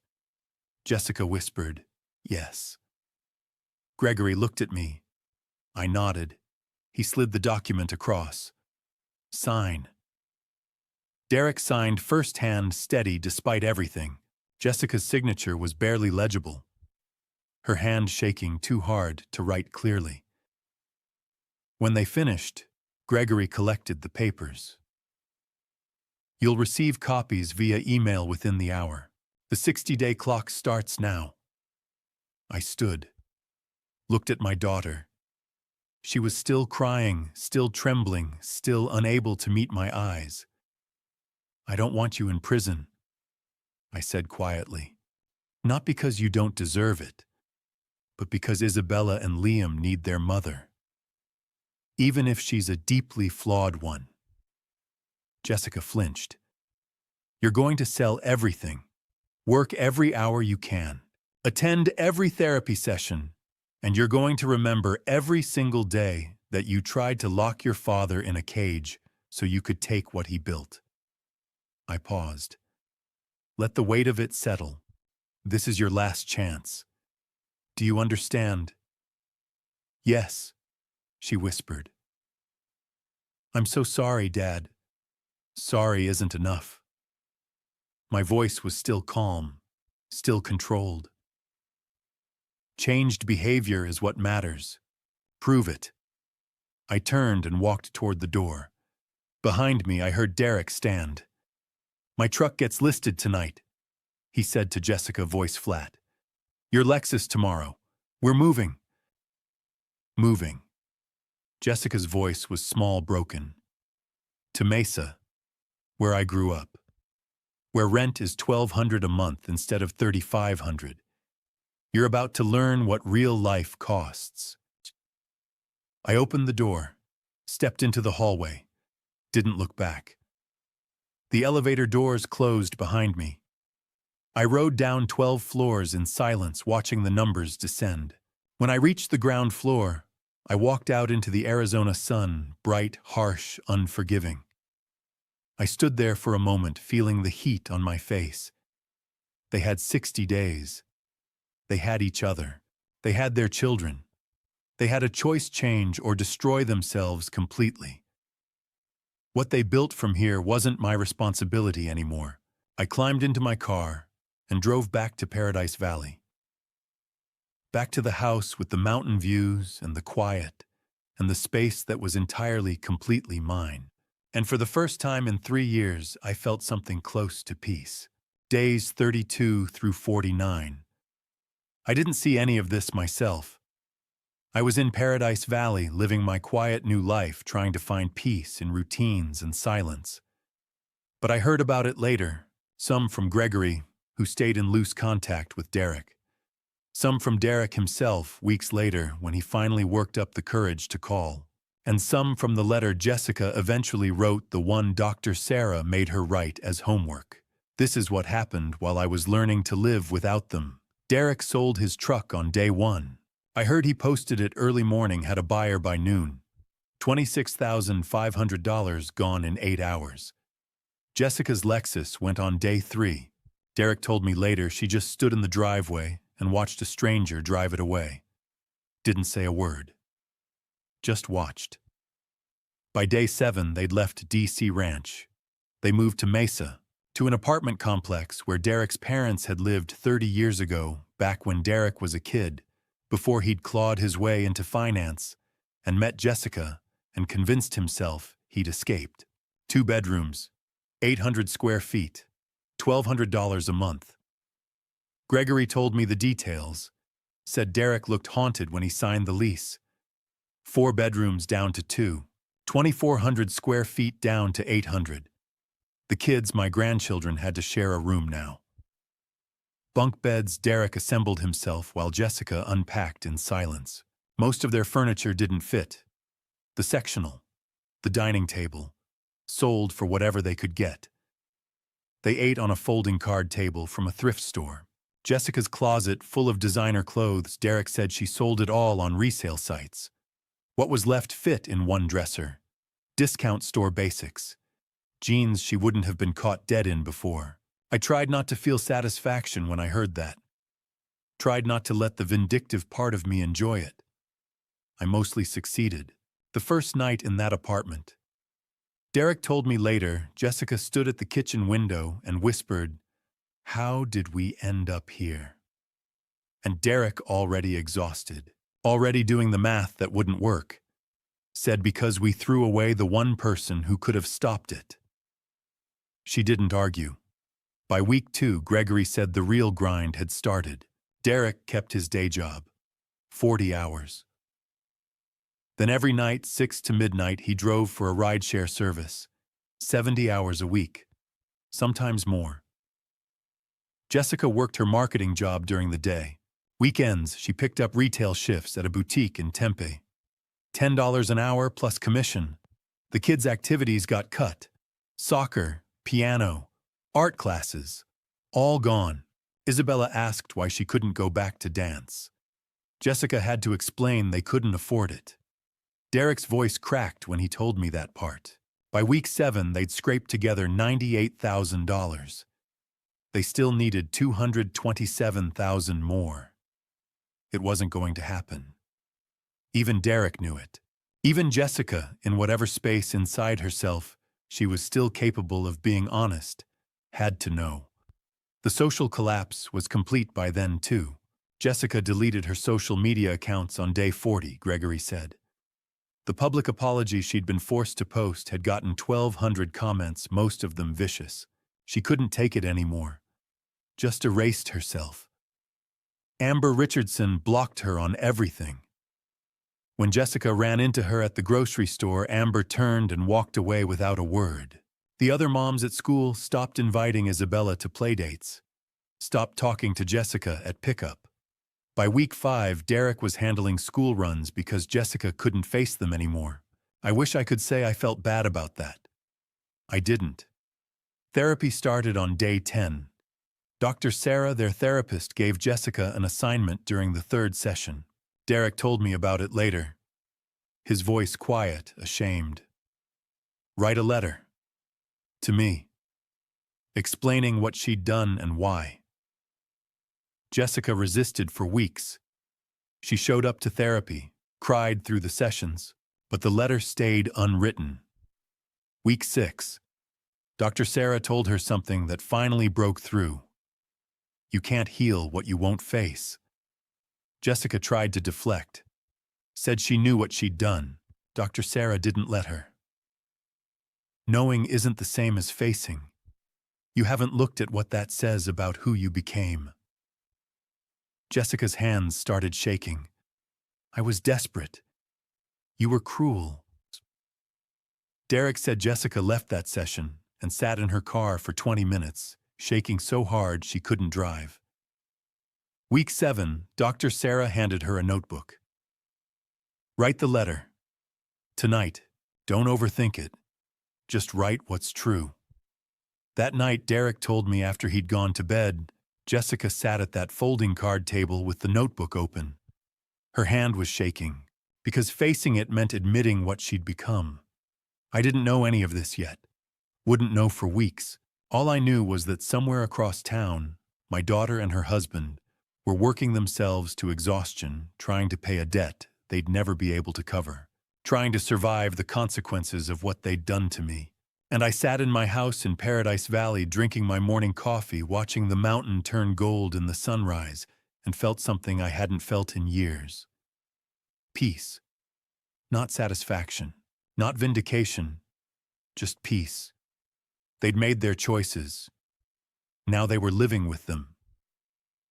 And for the first time since Helen died, I wasn't responsible for fixing anyone else's life. I was just responsible for my own.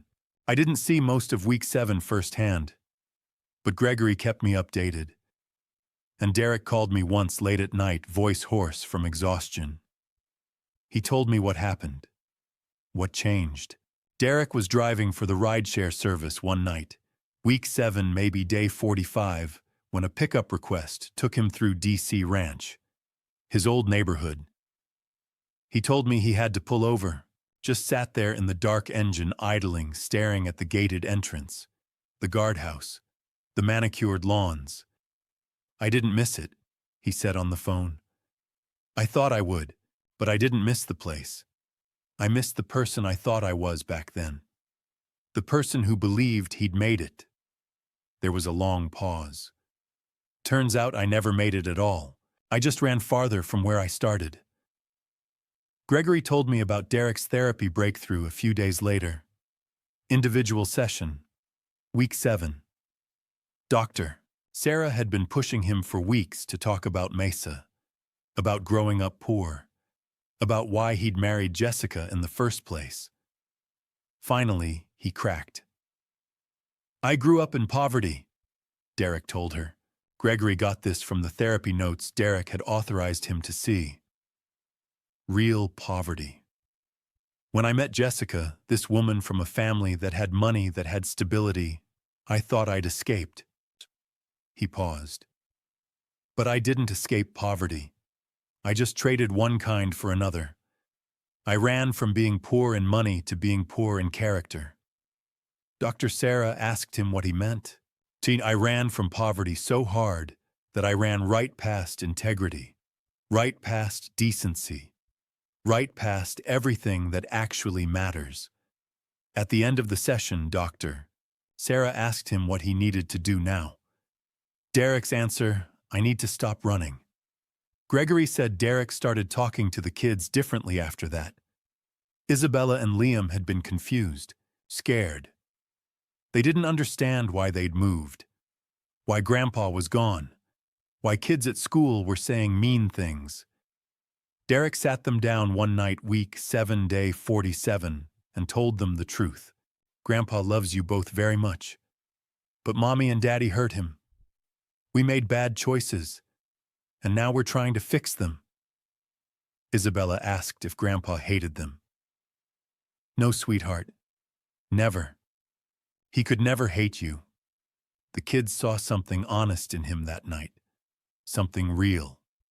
They started to understand. Jessica finally wrote the letter. Week 7, day 48. She'd been avoiding it for weeks, the homework assignment Dr. Sarah had given her.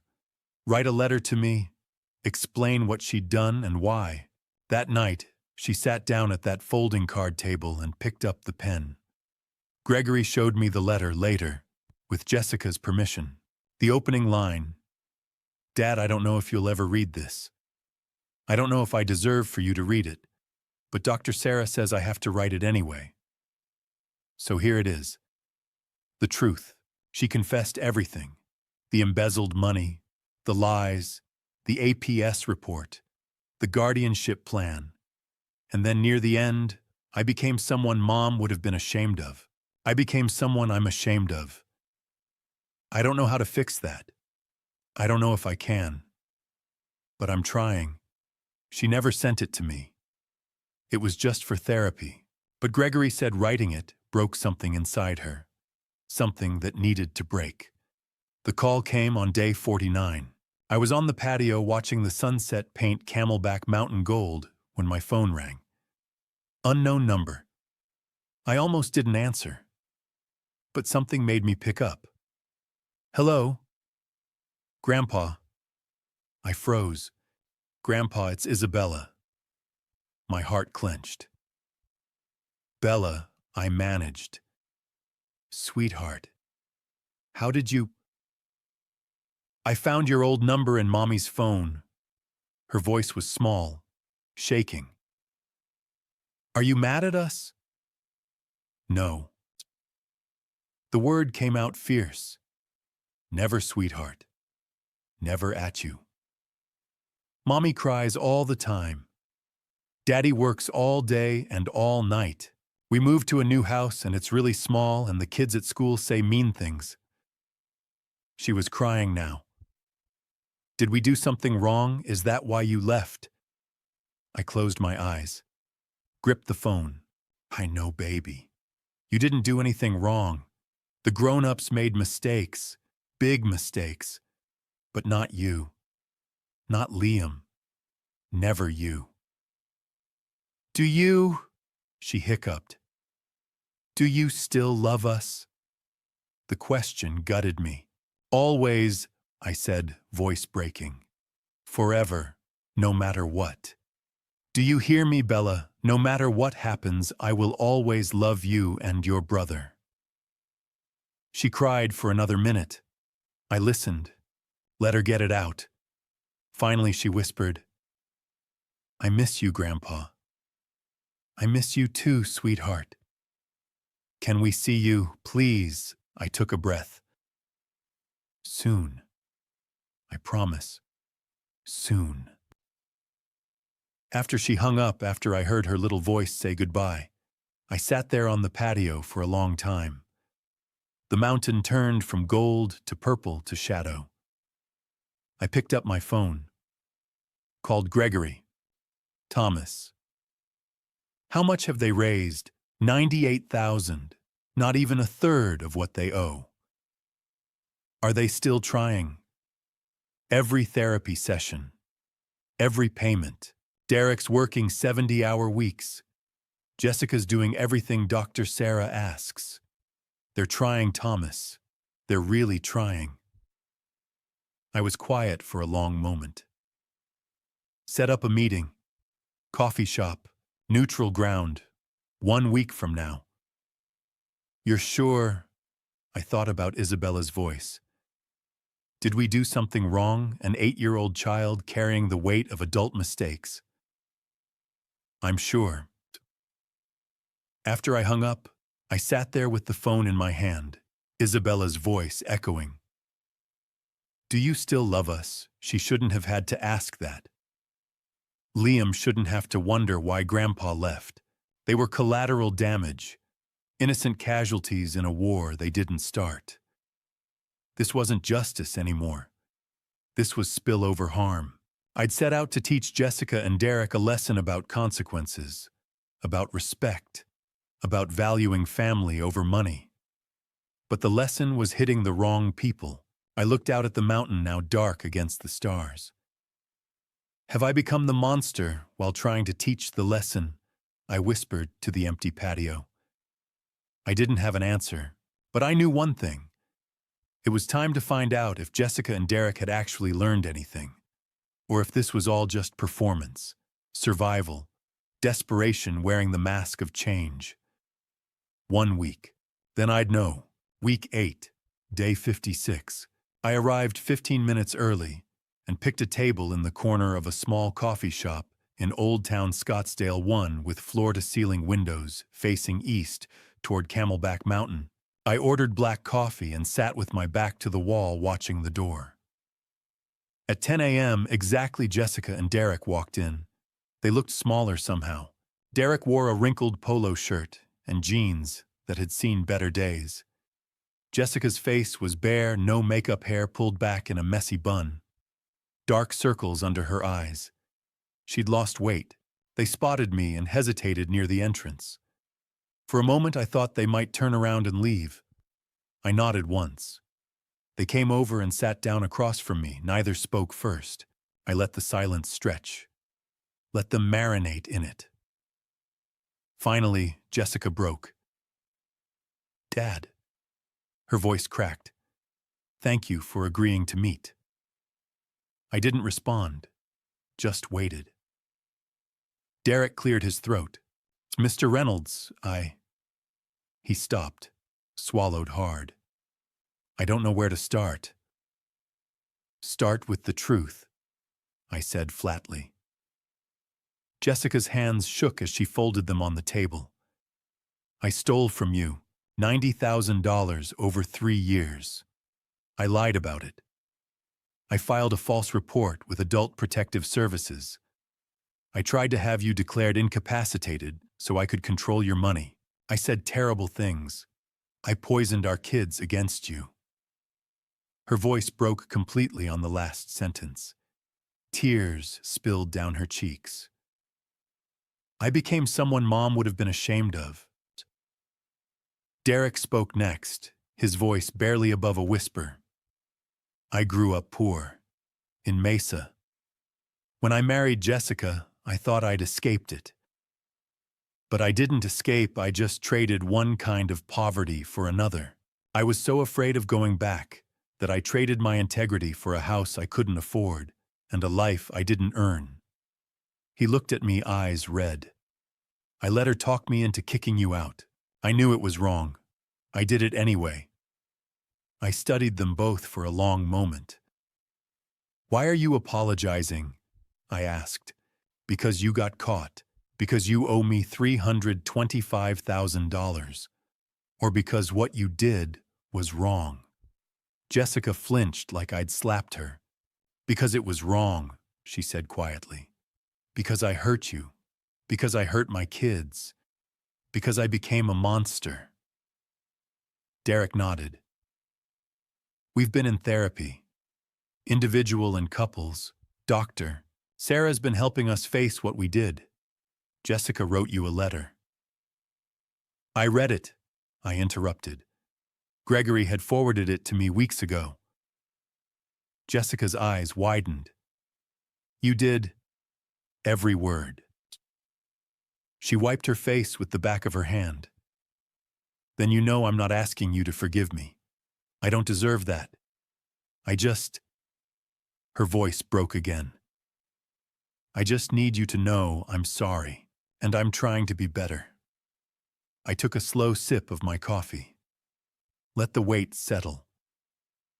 You've raised $98,000, I said finally. That's more than I expected.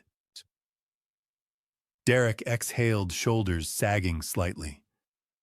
Here's what's going to happen, I continued. The debt is reduced to $90,000. The rest is forgiven. Jessica's mouth opened. Derek stared at me like he hadn't heard correctly. You keep the money you've saved. Use it to start over. The promissory note is satisfied. Dad. I held up a hand. I'm not finished. They both went silent. The will doesn't change. You each get $100,000 when I die. Not a dollar more. Isabella and Liam's trust remains at $2 million locked until they're 25. You don't touch it. Ever. Jessica nodded quickly. Of course, we wouldn't. You continue therapy for at least 1 year. Individual couples and family when I'm ready. You provide proof of attendance every month. We will, Derek said. You issue a public apology at your cousin Karen's house. Full accountability. Embezzlement, the APS report, the guardianship attempt, all of it. Jessica paled but nodded. And the criminal confessions you signed stay in escrow with Gregory. 1 violation, 1 missed session, 1 lie, 1 attempt to access the kid's trust, and they get filed. Understood, Derek whispered. I leaned back in my chair. This isn't mercy. This is pragmatism. Isabella called me 2 weeks ago. She was crying. She asked if I still loved her. An 8-year-old shouldn't carry that weight. Jessica covered her mouth with both hands, sobbing quietly. I'm doing this for them, I said. Not for you. Derek's voice was hoarse. We understand. I paused, then added, but I will say this. You've done the work so far. You've shown up to every session. You've sold everything. You've lived in that apartment without complaint. That counts for something.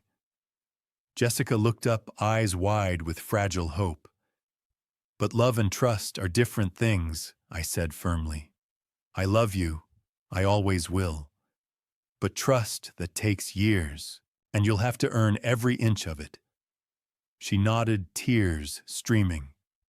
I know. I finished my coffee and set the cup down. There's one more thing. This Saturday, 10 a.m., same place. Bring Isabella and Liam. Jessica's breath caught. Really? Supervised visit. A neutral third party will be there. If it goes well, we'll schedule another. If it doesn't, zero contact for 6 months. Derek nodded quickly. We'll be here. I stood, leaving a 20 on the table. Don't be late. Saturday morning, 10 a.m. I arrived early again, same table, same black coffee. At 10 exactly, Derek's sedan pulled up. Isabella and Liam climbed out, both dressed neatly. When Isabella saw me through the window, she froze, then broke into a run. I met her at the door. She crashed into me, arms wrapping around my waist, sobbing. Grandpa. I knelt down and held her. Hey, sweetheart, I missed you. I missed you too. Liam stood behind her, uncertain. I opened one arm and he stepped in. Behind them, Jessica and Derek stood by the car, tears streaming down both their faces. I looked at them over the kids' heads. This wasn't forgiveness. Not yet. But it was a start. 4 months after the coffee shop. I stood on my patio in Paradise Valley watching the sunset paint Camelback Mountain gold and copper. My phone buzzed. Derek.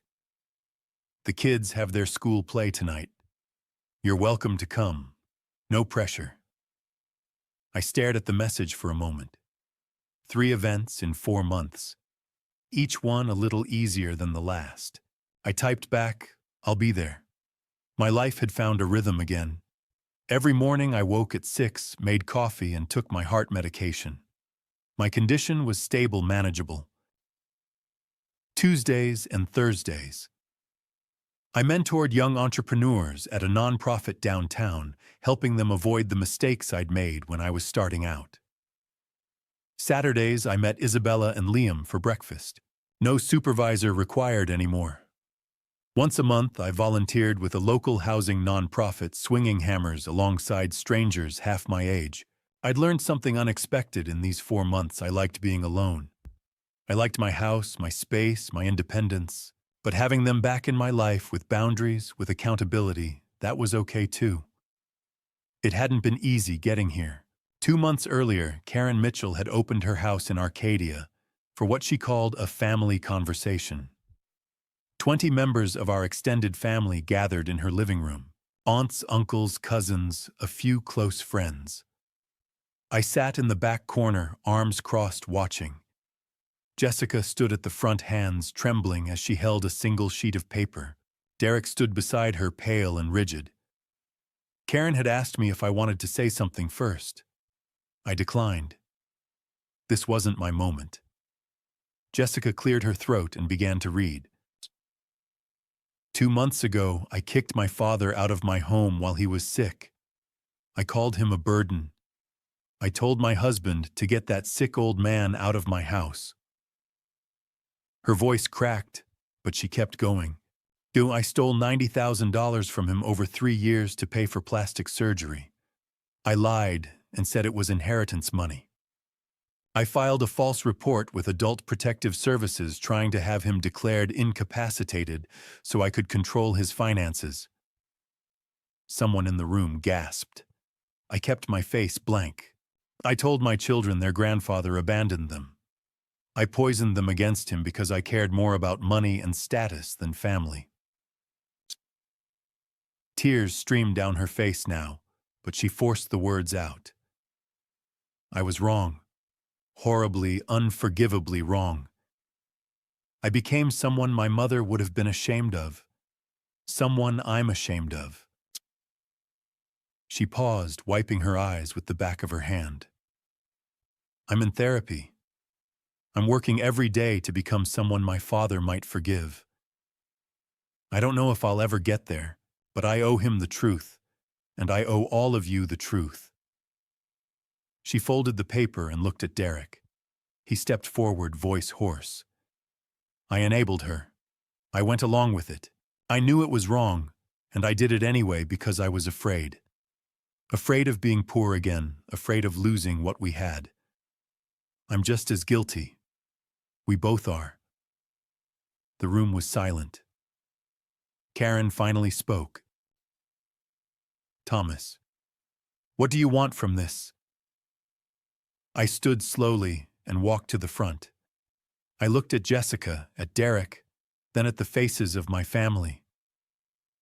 "I want you all to witness," I said quietly. "To witness what happens when you forget what matters, when you choose money over people, when you let fear turn you into someone you don't recognize." I turned to Jessica. "Your mother raised you better than this. I raised you better than this. You lost your way. The question now is whether you can find it again." Her shoulders shook with silent sobs. I looked at the room. That's all. 3 months earlier, I sat in that same coffee shop waiting for the first unsupervised visit with my grandchildren. Liam spotted me first and broke into a sprint. "Grandpa!" I caught him and lifted him up, holding him tight. He smelled like syrup and shampoo.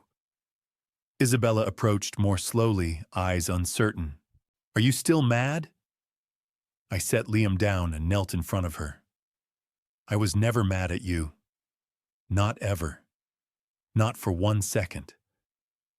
But Mom said—" "Your mom made mistakes," I said gently.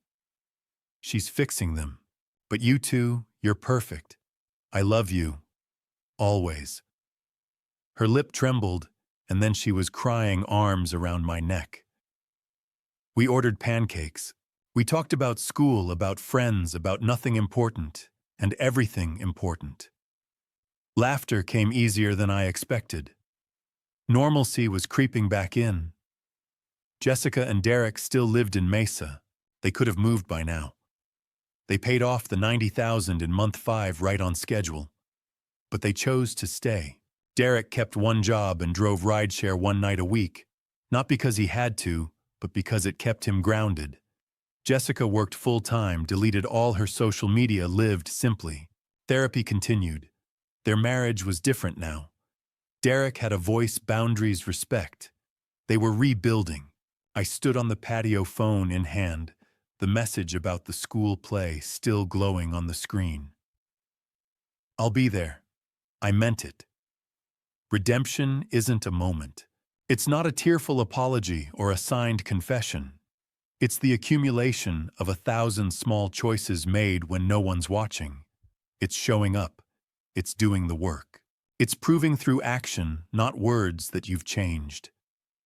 Jessica and Derek were doing that work. Day by day, session by session, dollar by dollar. And I was learning to let them. Evening, the elementary school auditorium was packed with folding chairs and anxious parents clutching programs and holding phones up to record their kids. I walked in and scanned the crowd, looking for familiar faces among the sea of strangers. Jessica and Derek sat near the middle, 3 rows from the front. Jessica saw me first and raised her hand in a small wave. Derek nodded. I nodded back and took a seat 2 rows behind them. Close enough to be present, far enough to respect the boundaries we'd built over these 4 months. Liam turned around in his seat, eyes lighting up when he spotted me. "Grandpa, you came?" "Wouldn't miss it," I said. He grinned wide and turned back around, practically vibrating with excitement. The lights dimmed. The curtain opened. Isabella stood stage left, dressed head to toe in brown and green construction paper. A tree. Not the lead roll, not even a speaking part. But when the narrator said, "And the forest stood tall and strong," she stretched her arms high and held the pose with absolute seriousness and commitment. I smiled. She was glowing. The play lasted 20 minutes. A simple story about seasons-changing animals finding shelter and the importance of roots. Isabella never moved from her spot, never broke character. When the final curtain fell, she beamed at the audience like she'd just won an award. I clapped louder than anyone. After the show, parents crowded the hallway. Kids ran around in half-removed costumes high on adrenaline and juice boxes. Teachers tried to corral the chaos. Jessica found me near the exit. "Dad, thank you for coming." "Of course," I said. "She's my granddaughter." Derek stepped up beside her, hands in his pockets. "We're going for ice cream down the street. You're welcome to join us if you want." I looked at him, then at Jessica. There was hope in their eyes, but no expectation, no pressure. They'd learned. "Next time," I said. "But send me pictures." They both nodded. Relief, not disappointment. "We will," Jessica said quietly. Isabella came barreling down the hallway, Liam close behind. "Grandpa, did you see me? Did you see me?"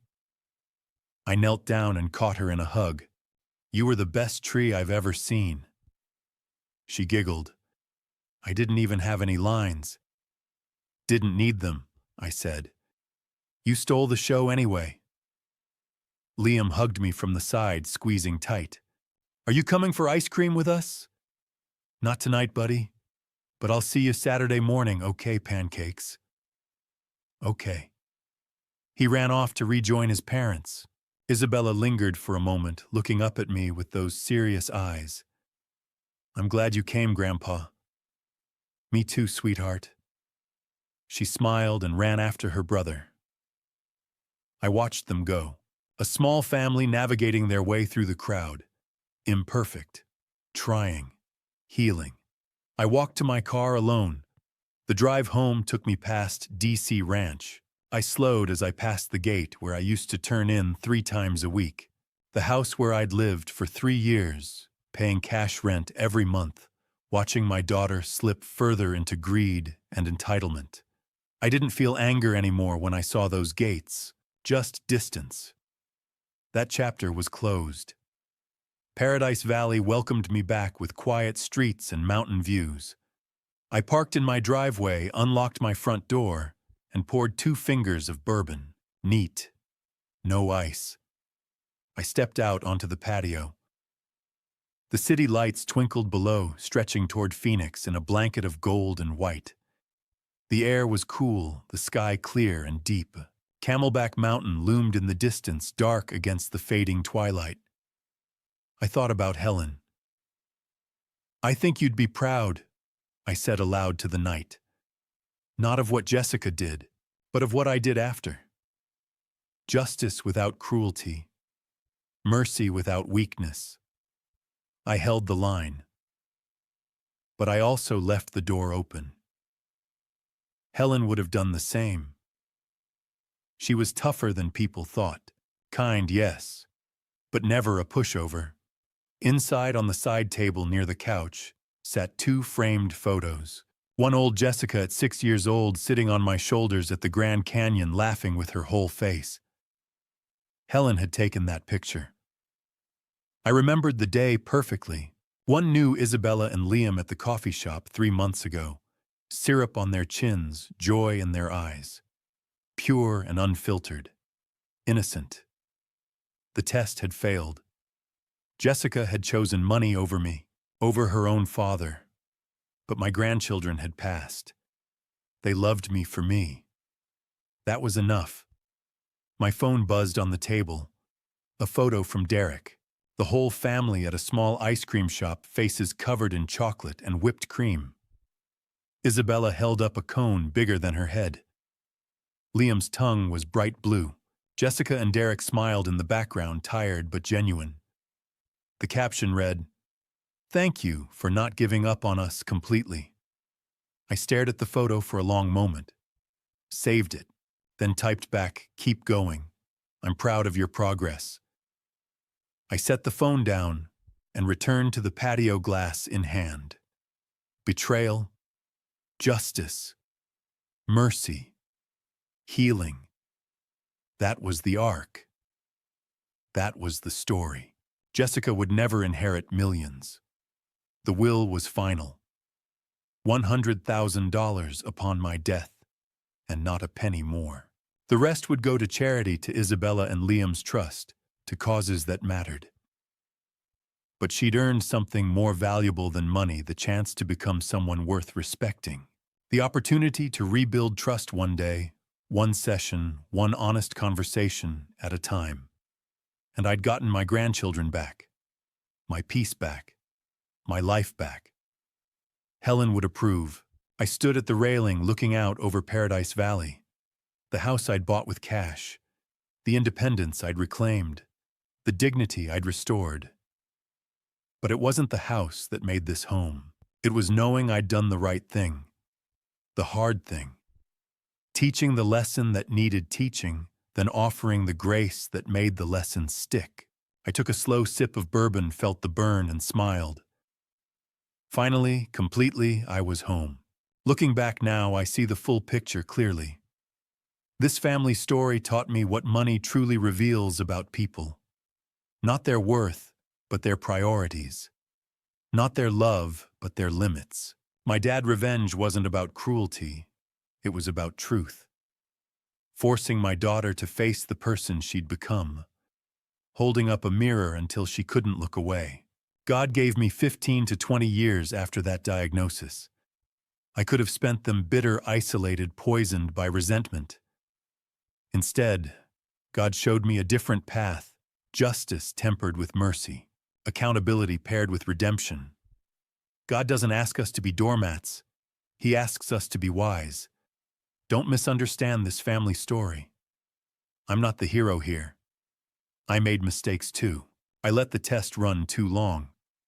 I watched my daughter spiral and told myself I was gathering evidence when maybe I was just nursing my own hurt.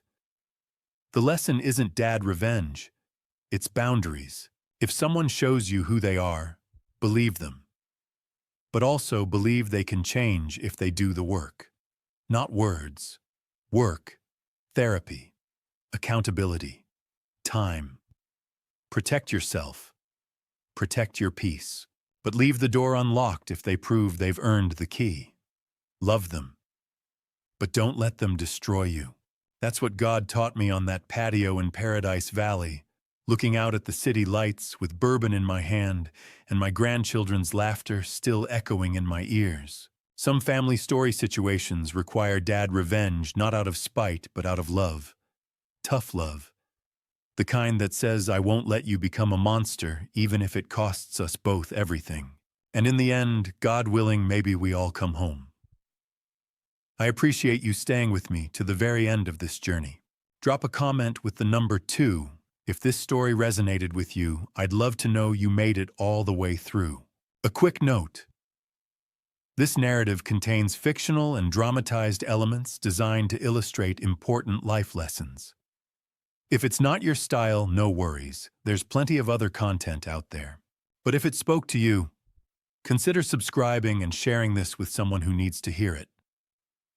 Stories like these matter.